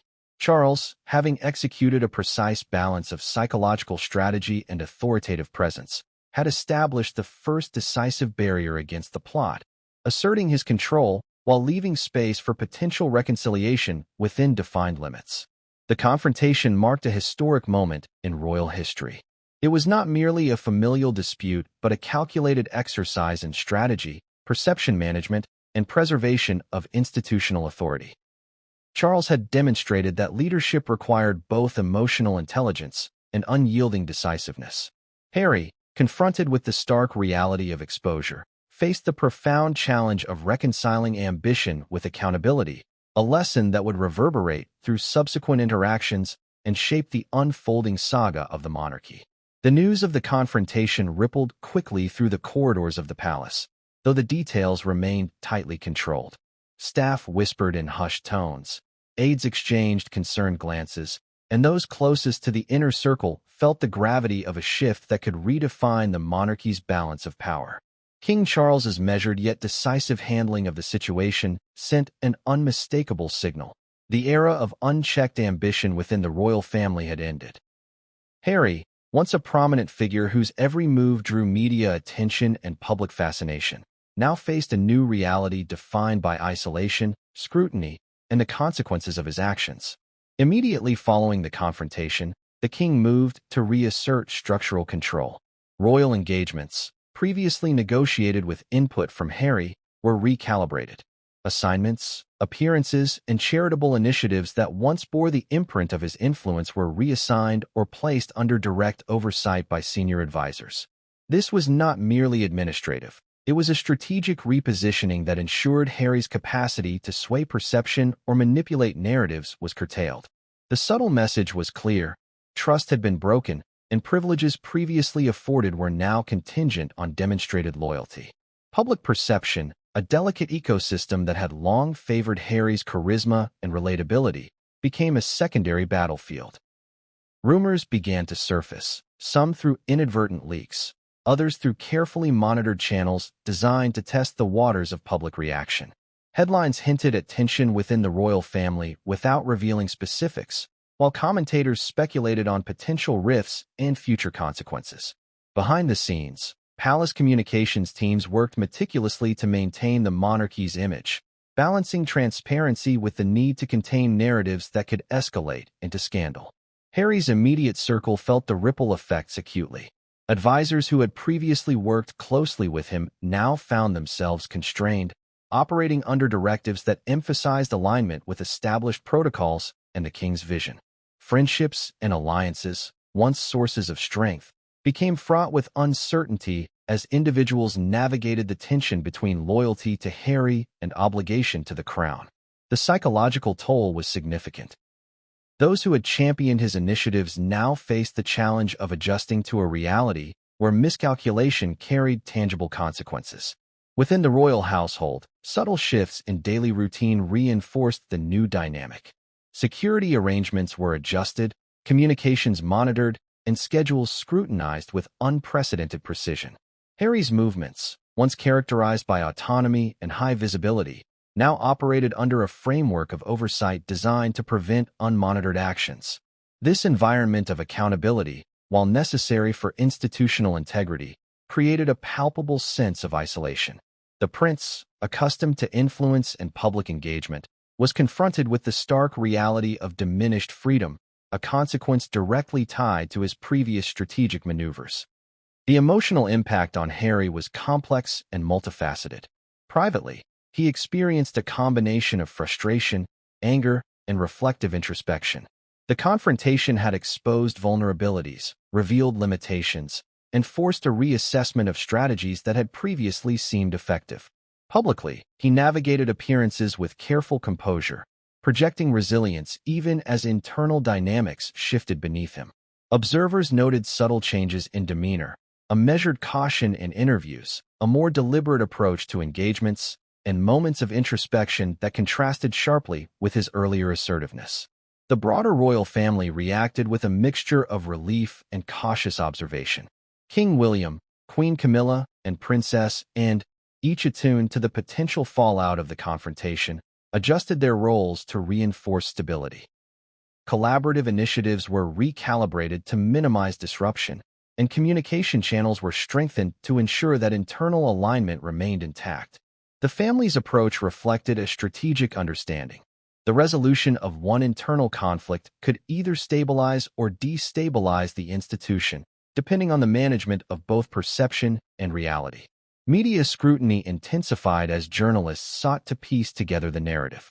Sources close to the palace, aware of the delicate situation, offered carefully framed statements that hinted at tension without revealing explicit details. Analysts speculated on potential long-term consequences, discussing succession implications, public trust, and the psychological dynamics of royal relationships. The speculation was amplified by social media, where millions dissected subtle gestures, photographed interactions, and interpreted statements for clues about underlying discord. This environment created an additional layer of pressure, forcing Harry to navigate not only familial and institutional consequences, but also the court of public opinion. International observers, particularly in Commonwealth nations and European monarchies, noted the incident with keen interest. Diplomatic correspondences reflected cautious inquiry, seeking reassurance about continuity, stability, and the monarchy's internal cohesion. Advisors emphasized the importance of maintaining appearances while reinforcing structures that would prevent similar challenges from emerging in the future. The incident served as a reminder that royal authority extended beyond the palace walls, encompassing perceptions that influenced international relations, ceremonial obligations, and historical legacy. The psychological isolation Harry experienced manifested in private moments of reflection and confrontation with his own ambitions. He was forced to evaluate not only the immediate fallout, but also the long-term implications for his public persona, philanthropic initiatives, and family relationships. Letters, private recordings, and advisory meetings became tools for introspection and strategy adjustment, providing both guidance and a mirror to his miscalculations. The juxtaposition of ambition with accountability created a crucible in which his future decisions would be tested, shaping the trajectory of his role within the monarchy for years to come. In parallel, King Charles continued to consolidate authority with deliberate precision. The confrontation with Harry was a defining moment, but the subsequent actions reinforced the broader strategy, ensuring that family members understood boundaries, consequences, and the primacy of institutional integrity. The king's approach balanced firmness with discretion, demonstrating a capacity for leadership that emphasized both moral authority and practical control. This combination of psychological insight, strategic planning, and decisive action set a precedent for handling internal disputes, reinforcing the stability of the monarchy while mitigating the risk of future subversion. By the end of the first week following the confrontation, the palace had adapted to the new reality. Harry's sphere of influence had been redefined, his autonomy curtailed, and his relationships within and outside the royal household recalibrated. The confrontation had not merely been a disciplinary measure. It had served as a turning point, reshaping power dynamics, redefining loyalty, and establishing a precedent for the consequences of strategic ambition when misaligned with institutional priorities.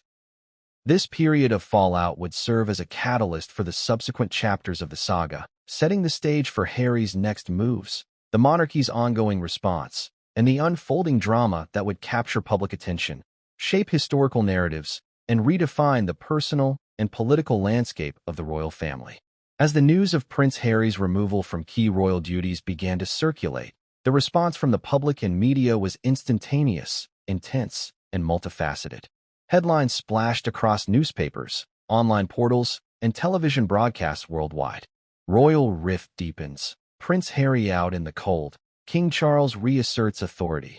The titles alone captured the tension, but the stories themselves dug into layers of speculation, emotional narratives, and alleged insider accounts. Social media amplified every angle, from fervent supporters of Harry expressing outrage to staunch royalists defending King Charles's decision. The atmosphere was electric, charged with opinion, emotion, and unprecedented scrutiny. The British tabloids, known for their relentless coverage of royal affairs, treated the story with a mixture of alarm and opportunity. Investigative pieces highlighted potential motives behind Harry's alleged scheming, citing unnamed insiders who suggested that he had been attempting to consolidate influence in ways that challenged the traditional hierarchy of the monarchy. Analysts debated his intentions, weighing the possibility of strategic misjudgment against a deliberate effort to position himself as a rival power center. The narrative was complex, layered with conjecture, but its central thesis was clear. The monarchy had faced an internal challenge, and the king had acted decisively to neutralize it. International media, particularly outlets in the United States, Australia, and Canada, framed the story with a slightly different emphasis. Coverage often highlighted the human drama, emphasizing family tension, betrayal, and the emotional stakes for Harry, Meghan, and the broader royal household. Headlines spoke to a universal audience: royal family in crisis. Prince Harry's ambition meets King Charles's resolve. Public scrutiny intensifies after palace confrontation. These reports underscored the global fascination with the British monarchy and the compelling narratives of power, loyalty, and consequence that had captivated audiences for generations. Public reactions were equally diverse. Royal watchers, accustomed to monitoring subtle gestures, body language, and carefully curated appearances, dissected every detail. Photos of Harry leaving engagements, statements from palace spokespeople, and historical comparisons were analyzed with obsessive precision. Opinion polls reflected shifting sentiments. Some questioned Harry's judgment, others criticized the king's firmness, and a significant portion of the population expressed concern over the optics of internal family conflict playing out on a public stage. The discourse became an emotional battleground, with loyalties, biases, and perceptions shaping the collective response. Online communities became arenas of debate, blending fact, speculation, and emotional projection. Forums and social media threads exploded with commentary dissecting motives, predicting outcomes, and offering personal interpretations of events. Memes, videos, and speculative threads proliferated, demonstrating the cultural saturation of the story. These platforms allowed fans and critics alike to participate in a shared narrative, shaping perceptions and amplifying tensions in real time. The feedback loop between traditional media and online commentary intensified the visibility and impact of the unfolding drama. Among those most affected by the media storm were the royal family themselves. Advisors and aides monitored coverage closely, preparing responses to emerging narratives while managing internal communications to ensure consistency and prevent misinformation from gaining traction. Strategic press releases, controlled interviews, and subtle public gestures were orchestrated to reinforce the monarchy's stability while acknowledging the unavoidable human and emotional dimensions of the crisis. These efforts sought to balance transparency with discretion, mitigating potential damage while projecting confidence and authority. Harry and his immediate circle, including Meghan Markle, faced relentless scrutiny. Every statement, appearance, or social interaction was interpreted as a clue to his state of mind and future intentions. The pressure was immense, amplified by public fascination and media intensity. Analysts suggested that this level of exposure could have psychological consequences, including stress, anxiety, and heightened sensitivity to criticism. Every move required careful calculation, as missteps could escalate the perception of instability or further strain family relationships. Amid the frenzy, contrasting narratives emerged. Supporters of Harry painted him as a misunderstood figure, a younger royal navigating complex familial dynamics, while facing systemic pressures and expectations. Critics framed him as ambitious and reckless, willing to challenge established authority at the cost of personal and institutional relationships. Both perspectives were amplified by selective reporting, social media echo chambers, and the inherent drama of royal storytelling. The tension between public perception and private reality created a complex, almost surreal dynamic in which every action was scrutinized for symbolism and meaning. Celebrity commentary added another layer of intrigue. Former aides, biographers, and public figures weighed in, offering interpretations that ranged from sympathetic to critical. Each perspective contributed to a growing mosaic of opinion, often contradicting others and feeding public fascination. The commentary emphasized themes of loyalty, ambition, and consequence, framing the story not merely as an isolated event, but as a reflection of broader societal values and expectations surrounding leadership, family, and public responsibility. As the storm raged, palace communications teams faced an unprecedented challenge. They had to manage not only traditional media, but also a vast ecosystem of digital platforms, influencers, and citizen journalists. The strategy involved monitoring sentiment, correcting inaccuracies, and selectively providing context to shape the narrative without appearing overly controlling. This delicate balancing act underscored the complexity of managing a modern monarchy in a hyper-connected, highly opinionated media landscape. At the heart of the public storm was a tension between personal narrative and institutional integrity. Harry's ambitions, King Charles's authority, and the family's collective image collided in a very public arena, creating a dynamic that was both unpredictable and highly consequential. The stakes were immense. The decisions made, the statements issued, and the appearances staged would resonate far beyond the immediate crisis, influencing public trust, historical perception, and the future trajectory of the monarchy itself.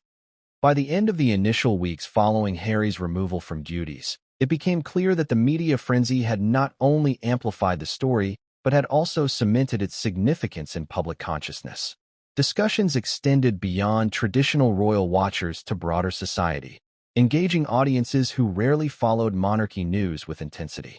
The intersection of family drama, institutional authority, and public fascination created a narrative that was irresistible, compelling, and emotionally charged. This chapter of the saga established a precedent for how public perception, media influence, and internal family dynamics would intersect in the unfolding drama. The storm demonstrated the power of narrative, the fragility of reputation, and the enduring fascination with the personal and political dimensions of royal life. It also set the stage for the next critical phase. How Harry would respond, how alliances would shift, and how the monarchy would continue to navigate the delicate balance between transparency, authority, and public trust. While the public storm raged and media speculation intensified, behind the closed doors of Buckingham Palace, a different kind of drama was unfolding. Prince Harry, though officially stripped of key duties and facing the firm rebuke of his father, was not entirely alone. Whispered rumors of secret allies, strategic confidants, and discreet supporters began to circulate among palace insiders and royal commentators alike. These were not just casual acquaintances or distant relatives. These were individuals with access, influence, and a vested interest in Harry's position, whether out of loyalty, personal gain, or belief in his vision for a modernized monarchy. The first category of secret allies consisted of former royal aides who had grown close to Harry during his military service, charitable engagements, and public appearances. These individuals, many of whom had observed the prince navigating the pressures of royal life from an early age, reportedly maintained discreet lines of communication to provide guidance, counsel, and sometimes logistical support. Their loyalty was rooted in a combination of personal admiration and a shared belief that Harry was uniquely positioned to bridge traditional monarchy with contemporary expectations. They were careful, however, to avoid public exposure, understanding the delicate nature of their involvement and the potential consequences for both themselves and the palace. Another critical faction included international supporters, prominent figures, advisors, and influencers from outside the United Kingdom who had invested in Harry's public image and philanthropic endeavors. These allies had often facilitated media opportunities, charitable partnerships, and international goodwill missions. Their motivations were varied. Some genuinely admired Harry's efforts to champion causes such as veterans' mental health and environmental conservation, while others saw strategic advantages in maintaining influence over a high-profile royal navigating a transitional phase in the monarchy. Communication with these allies was often conducted through encrypted channels, private meetings, and carefully managed public appearances to avoid detection by palace officials. Family dynamics also played a subtle but significant role in Harry's network of support. While the primary rift with King Charles was public and undeniable, other members of the royal family had nuanced positions, with some reportedly sympathetic to Harry's predicament or quietly frustrated with the unfolding conflict. Sources suggested that these relatives provided advice, moral support, or discreet mediation attempts, though few were willing to take a visible stand. Their involvement highlighted the complexity of royal relationships. Loyalty, duty, and self-interest intermingled, creating a web of subtle influences that could sway decisions behind the scenes. Media consultants and public relations strategists also emerged as critical allies. In anticipation of potential fallout, and to maintain control over his narrative, Harry's team reportedly engaged seasoned advisors with experience managing high-profile crises. These professionals worked tirelessly to craft messaging, monitor public sentiment, and strategically leak information to sympathetic media outlets. Their aim was to ensure that Harry's side of the story reached the public, counteracting potential misrepresentation or overly harsh framing by traditional press channels. This network of communicators became an invisible shield, orchestrating careful releases while preserving the appearance of spontaneity and authenticity in public statements. Legal advisors added yet another layer of support. Following the escalation of the rift, legal experts were reportedly retained to review the implications of Harry's actions, potential breaches of royal protocols, and the defensive measures available to him. These advisors provided guidance on the limits of public disclosure, the risks of litigation, and the strategies to safeguard personal and family interests. Their counsel was critical in shaping how Harry could respond without inadvertently violating protocols, further inflaming tensions, or undermining his public image.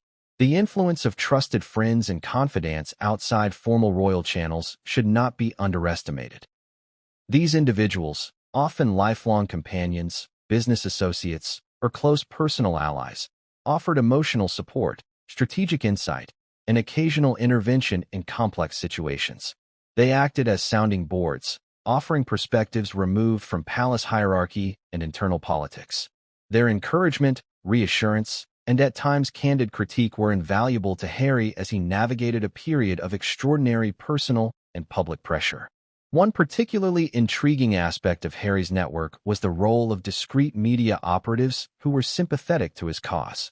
These individuals monitored traditional media, social platforms, and international coverage, identifying opportunities to amplify Harry's perspective. They were adept at crafting narratives that appealed to public empathy, highlighted perceived injustices, or counterbalanced negative coverage. While their work was largely invisible to the public, the strategic dissemination of stories helped to maintain momentum and influence perceptions, ensuring that Harry's voice remained part of the conversation despite his restricted public role. Financial and philanthropic allies also played a role in this clandestine support system. Trusted figures in charitable organizations, private donors, and international foundations provided both logistical assistance and strategic counsel. Their involvement ensured that Harry's charitable initiatives, which had become central to his public identity, continued uninterrupted.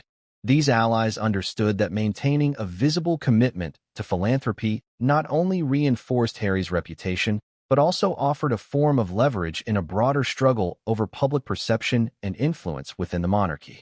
Perhaps the most enigmatic aspect of Harry's secret alliances was the subtle coordination with sympathetic palace insiders. While official staff were bound by loyalty to the crown and strict protocols, some individuals reportedly offered discreet assistance, either through informal advice, selective information sharing, or behind-the-scenes advocacy. These gestures were carefully measured, intended to provide support without overtly challenging authority or compromising their own positions. The balance between loyalty to the institution and personal empathy created a delicate, sometimes tense dynamic that could shift at any moment depending on circumstances or perception of risk. The cumulative effect of these alliances created a multifaceted web of influence, support, and strategic guidance. Harry was not operating in isolation. His network provided channels to navigate a hostile environment, maintain public visibility, and protect personal and professional interests. The interplay between emotional support, strategic counsel, legal guidance, and media management formed a cohesive, though largely hidden, backbone to his response in the face of the king's decisive actions. These secret allies also had a psychological impact. Knowing that he was not entirely alone provided Harry with a measure of reassurance, emboldening him to make decisions that he might otherwise have deferred. The presence of trusted advisors, sympathetic insiders, and strategic supporters allowed him to approach each interaction with the palace, the media, and the public with calculated confidence. It also fostered a sense of resilience, reinforcing his identity as a prince capable of navigating adversity while preserving autonomy and integrity. By understanding who was supporting Harry and how these networks operated, one gains insight into the complexity of royal power dynamics. The monarchy is not merely a public institution. It is also a living network of relationships, allegiances, and subtle negotiations. Each actor, whether visible or hidden, contributes to the unfolding narrative in ways that are both practical and symbolic. In Harry's case, these secret allies were instrumental in shaping his capacity to respond, maintain influence, and preserve his role as a significant, if contested, figure within the royal family. As this chapter of the story closes, the stage is set for the subsequent developments.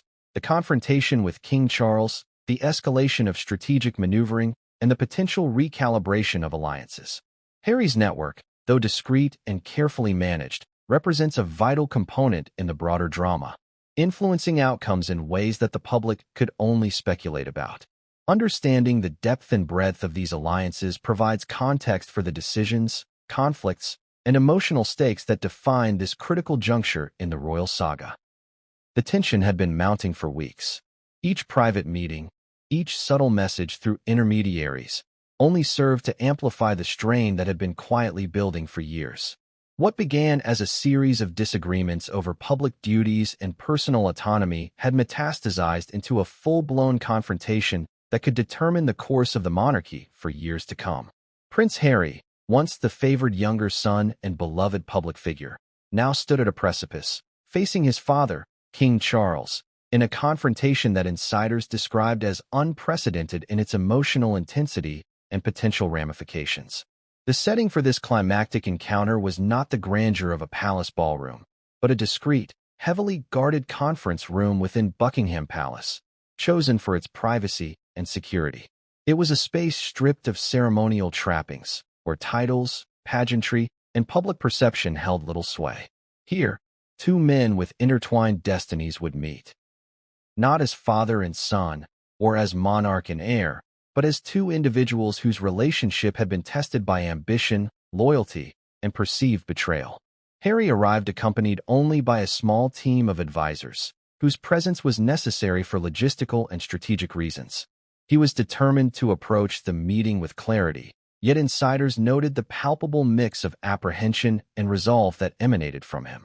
The prince knew that the outcome could either restore a semblance of familial reconciliation or cement his estrangement, altering the monarchy's dynamics permanently.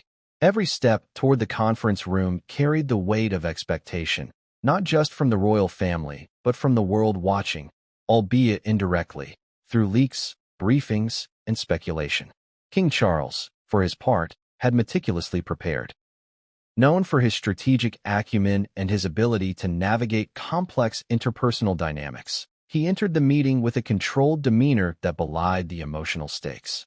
Advisors later described him as simultaneously paternal and authoritarian, a duality that defined his interactions with Harry throughout their lives. The king was acutely aware of the broader implications. A rift too visible could undermine the monarchy's credibility, provoke public backlash, and embolden media narratives questioning the institution's unity.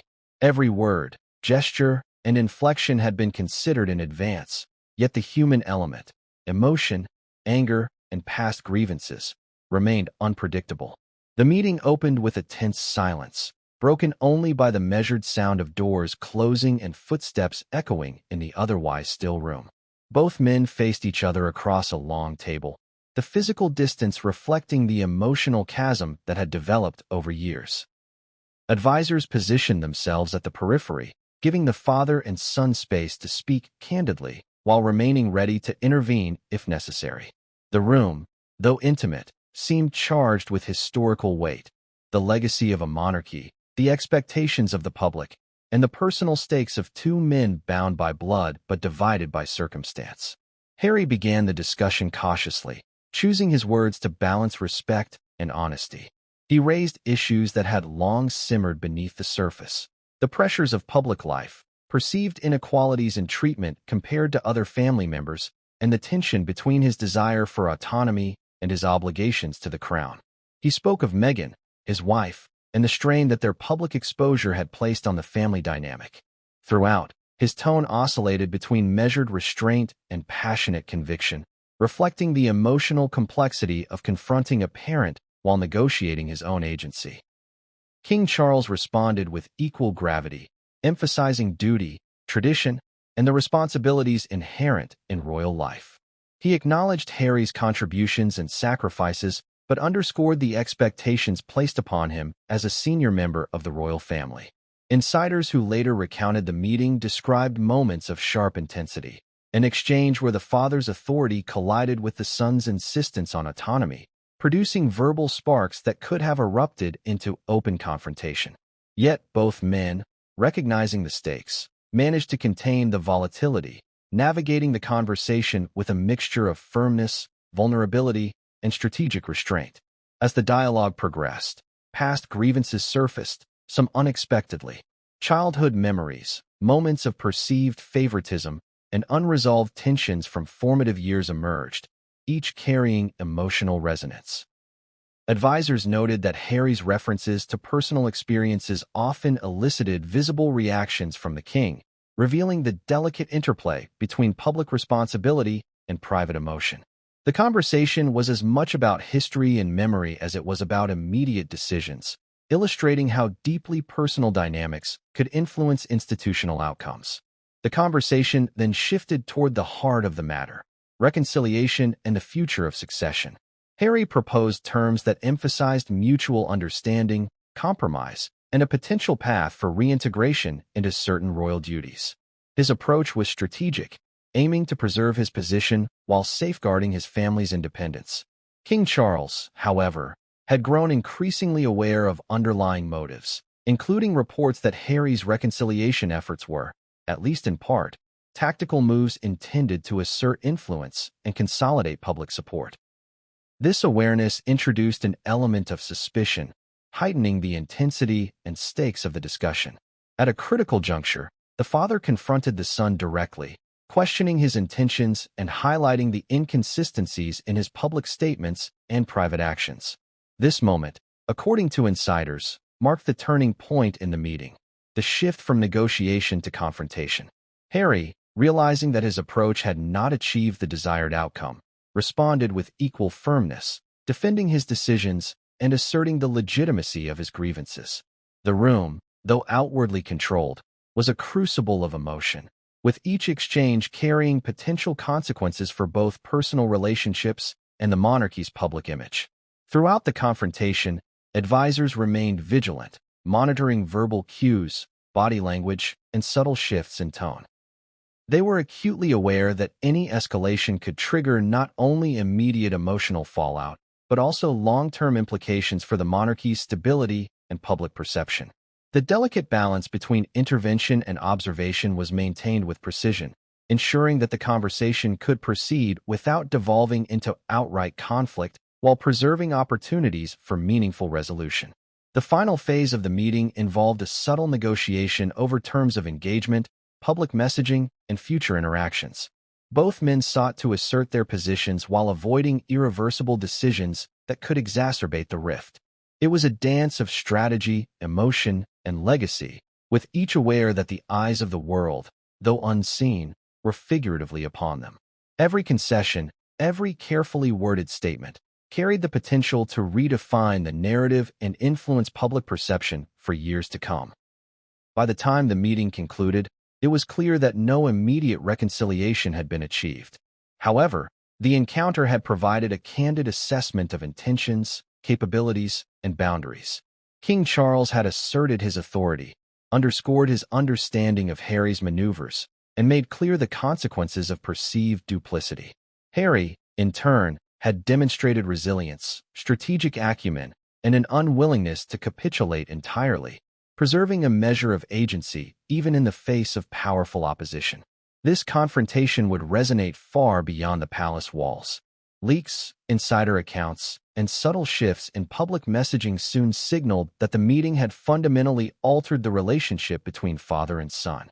Observers would later note that while the dialogue had not produced a conventional reconciliation, it had crystallized positions, clarified motives, and set the stage for the next phase of strategic maneuvering.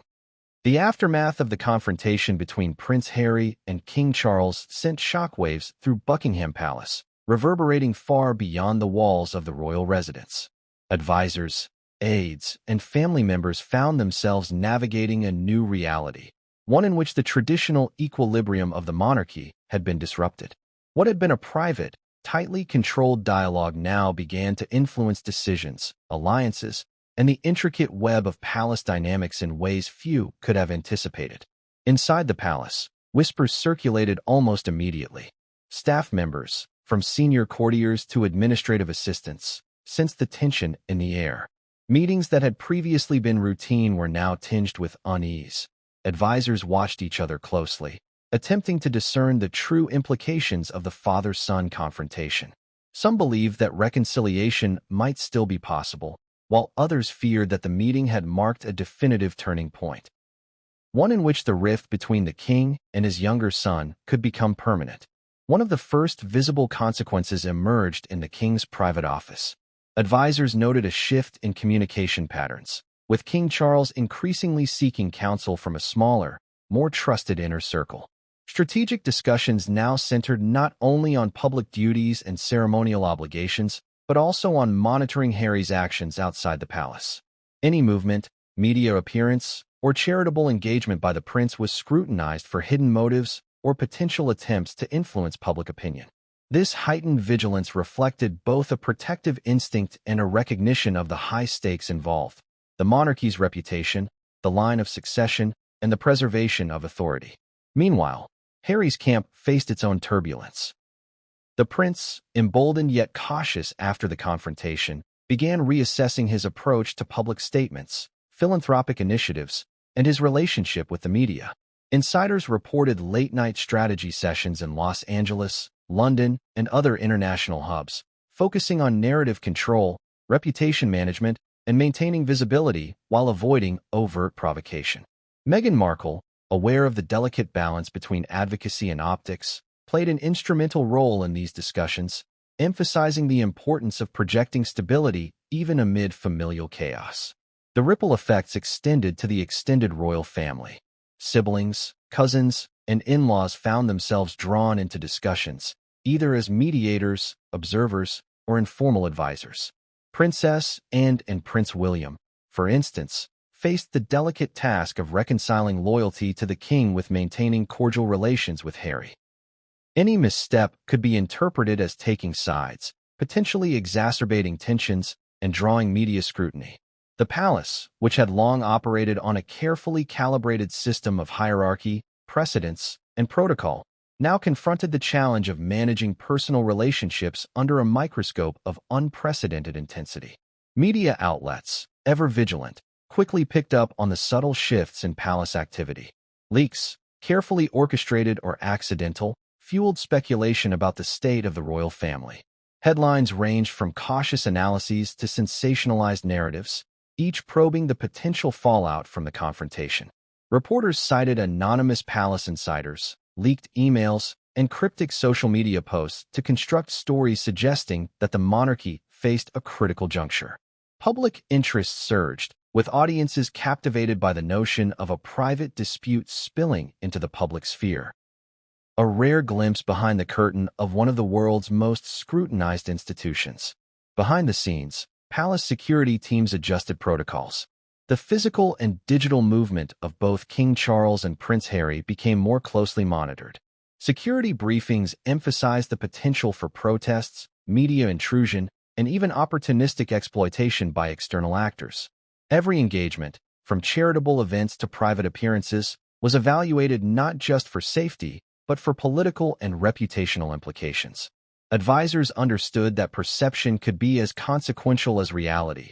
A single misinterpreted gesture or ill-timed statement could trigger waves of controversy. The confrontation also catalyzed introspection within the royal household. Courtiers and long-serving staffers began revisiting protocols for internal conflict resolution, examining historical precedents, and consulting former aides who had witnessed similar crises in decades past. Discussions centered on strategies for managing tension without compromising the monarchy's public image, balancing transparency with discretion, and mitigating the emotional fallout for all involved parties. The palace's internal culture, often steeped in tradition and hierarchy, was forced to adapt to the rapidly evolving circumstances. Simultaneously, Harry's public image underwent careful recalibration.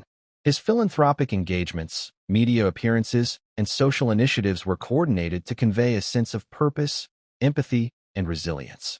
Every gesture, from attending charity events to issuing statements on social causes, was calculated to maintain public support while signaling autonomy from the palace hierarchy.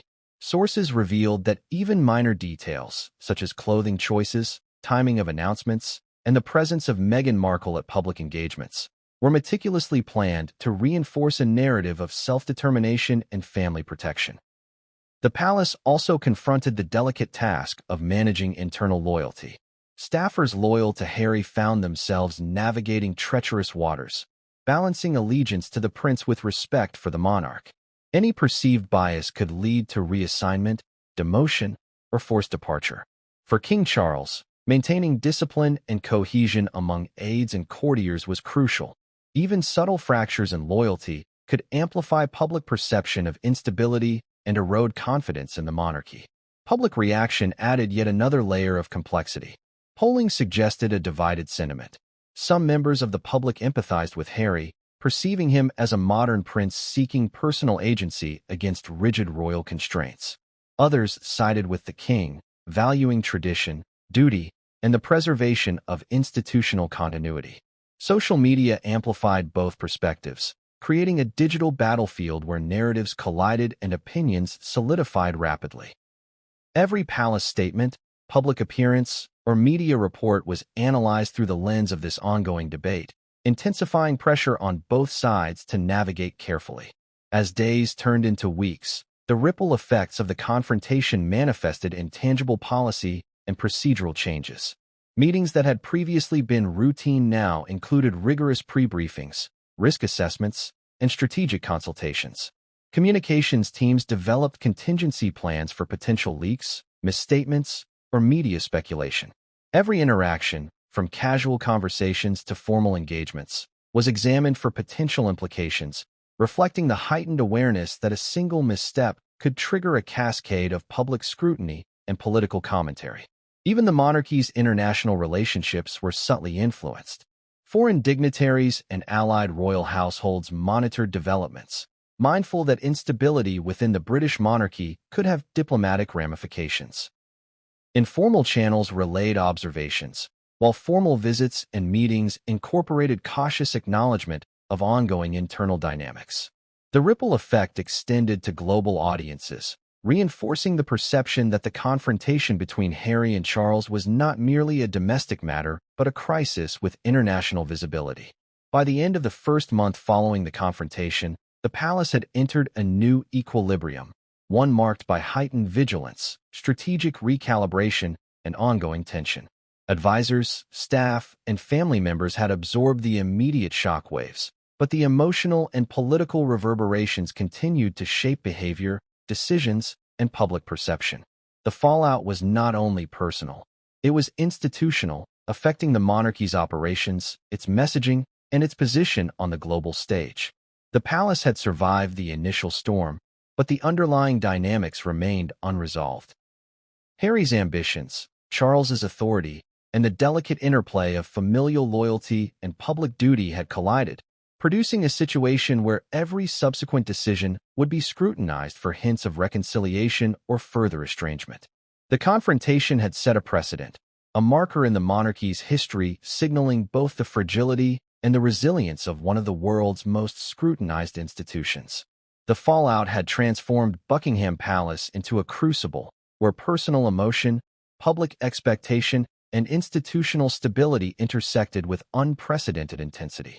Advisors, aides, and family members alike understood that the decisions made in the coming weeks and months would have lasting implications, not just for Harry and Charles, but for the monarchy itself, the line of succession, and the perception of royal authority around the world.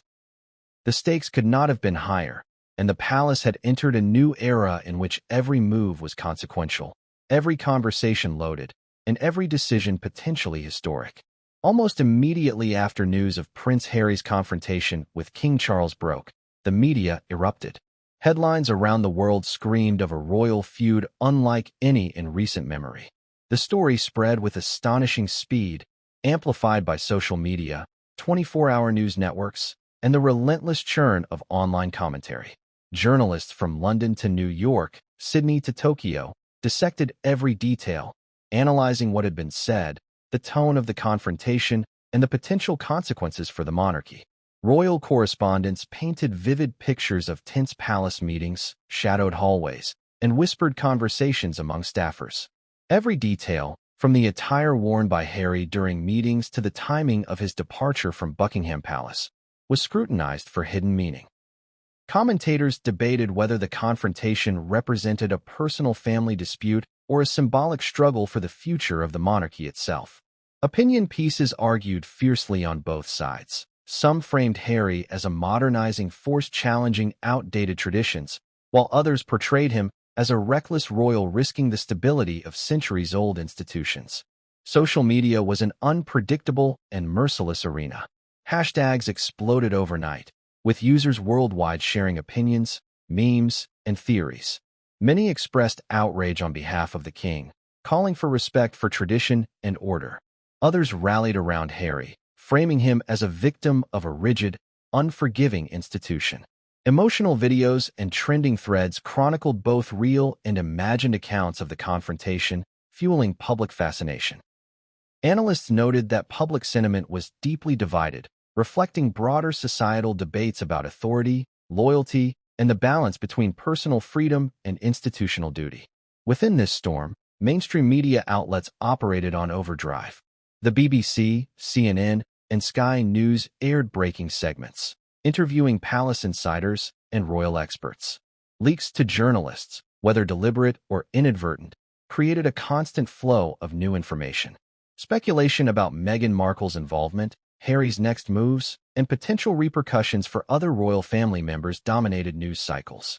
Every word spoken by either side, every subtle gesture captured by cameras, was parsed for clues, contributing to a global narrative that alternated between scandal, tragedy, and intrigue.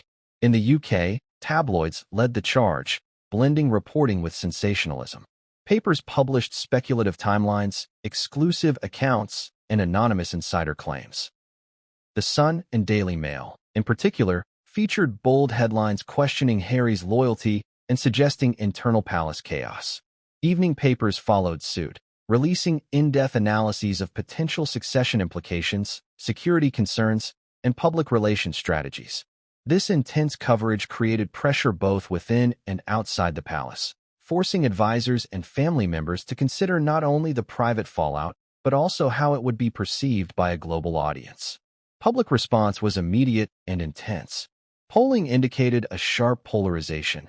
Older audiences leaned toward support for King Charles, valuing duty, continuity, and reverence for the monarchy, while younger generations expressed sympathy for Harry, resonating with his desire for autonomy and perceived struggle against systemic constraints. Public forums, online comment sections, and social media threads became arenas for heated debate, often devolving into personal attacks and moral arguments. The palace, long accustomed to controlling its public image, found itself facing a volatile, decentralized form of scrutiny that could not be fully managed or predicted. Analysts noted the unprecedented speed and intensity of the media reaction. Unlike past royal controversies, which unfolded over weeks or months, this confrontation sparked global attention within hours. The immediacy of digital communication amplified every detail, turning private family matters into public spectacle. Even minor developments, such as the scheduling of Harry's next public engagement or a brief statement from a royal aide, were treated as major news, generating hundreds of thousands of online interactions within minutes. The media storm also intensified internal palace anxiety. Advisors worried that constant coverage could exacerbate tensions, fuel miscommunication, and provoke unintended consequences. Security protocols were reassessed, with an eye toward potential protests, paparazzi intrusion, or opportunistic exploitation by external actors. Every engagement became a calculated decision. Public appearances had to balance transparency with protection, and statements had to be crafted to avoid inflaming an already volatile situation. Meanwhile, Harry's communications team worked tirelessly to navigate the storm. They coordinated with media outlets to manage narratives, release statements, and emphasize the prince's charitable work and personal mission. Strategic messaging focused on empathy, resilience, and accountability, attempting to counteract negative portrayals without appearing defensive. The aim was to maintain public support, safeguard Harry's reputation, and project an image of stability even amid familial tension. Internationally, the story became a lens through which people examined the British monarchy and its relevance in the modern era. Foreign media framed the confrontation as symbolic of generational tension, questioning the monarchy's ability to adapt to contemporary expectations. Discussions ranged from cultural commentary to political analysis, with pundits debating the implications for the monarchy's influence, public perception, and diplomatic stature. The media storm, however, was not only a challenge. It was a battlefield where both sides could assert influence. Carefully timed releases, selective leaks, and orchestrated appearances allowed each party to shape the narrative, offering glimpses of control amid chaos. Experts observed that this delicate interplay between exposure and discretion would define the next phase of the royal family's public life. As the days turned into weeks, the story's persistence became clear. Global audiences remained captivated, sharing updates, debating morality, and speculating on hidden motives. The media storm had transformed the private confrontation into a public saga with high stakes, forcing the royal family to confront not only the interpersonal fallout, but also the immense power of modern communication to shape perception, influence opinion, and amplify emotion. By the end of this period, it was evident that the confrontation had permanently altered the media landscape surrounding the monarchy. The palace had to adapt, not just to Harry's personal choices, but also to the relentless scrutiny of a global audience capable of amplifying every misstep. The story had become larger than any individual, revealing the intricate interplay of family dynamics, public expectation, and media influence. Every action, every statement, and every gesture would now be measured against this heightened backdrop, with consequences that could reverberate for years. The aftermath of Prince Harry's expulsion from royal duties rippled far beyond the walls of Buckingham Palace. Within the family, shock and tension hung like a dense fog, leaving relationships strained and fragile. For years, Loyalty had been measured in quiet gestures and subtle compliance. But this confrontation shattered that equilibrium. Even the most composed members of the family struggled to navigate the emotional complexity of betrayal, anger, and disappointment. Whispers filled corridors, private dinners became tense, and former allies were forced to choose sides, often reluctantly, in a dynamic where neutrality was no longer an option. King Charles, now more than ever, felt the immense burden of leadership. The public's eyes were not only on his decisions, but on his ability to preserve the monarchy's integrity under intense scrutiny. He moved quickly to reassert authority, issuing carefully worded statements to the press while meeting with advisors to develop a comprehensive plan for succession, public engagement, and the royal image. Every decision was calculated to reinforce stability, demonstrating that the institution transcended any one individual, even a son with global popularity. But behind closed doors, the king confronted the emotional toll, the tension between paternal love and duty, between personal forgiveness and public responsibility, was more complex than any decree or public statement could resolve. Prince William's role in the aftermath became increasingly central. Positioned as the heir apparent, he began to absorb responsibilities previously shared with his brother.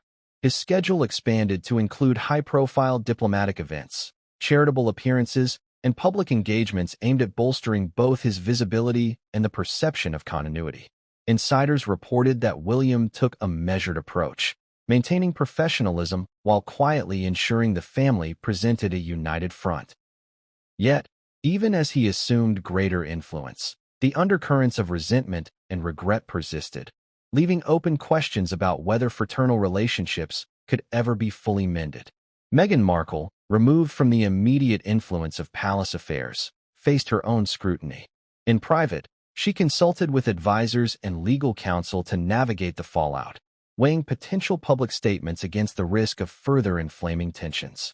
Her role in the confrontation became a focal point for media speculation, with commentators analyzing whether her advice, influence, or strategic positioning had contributed to the rift.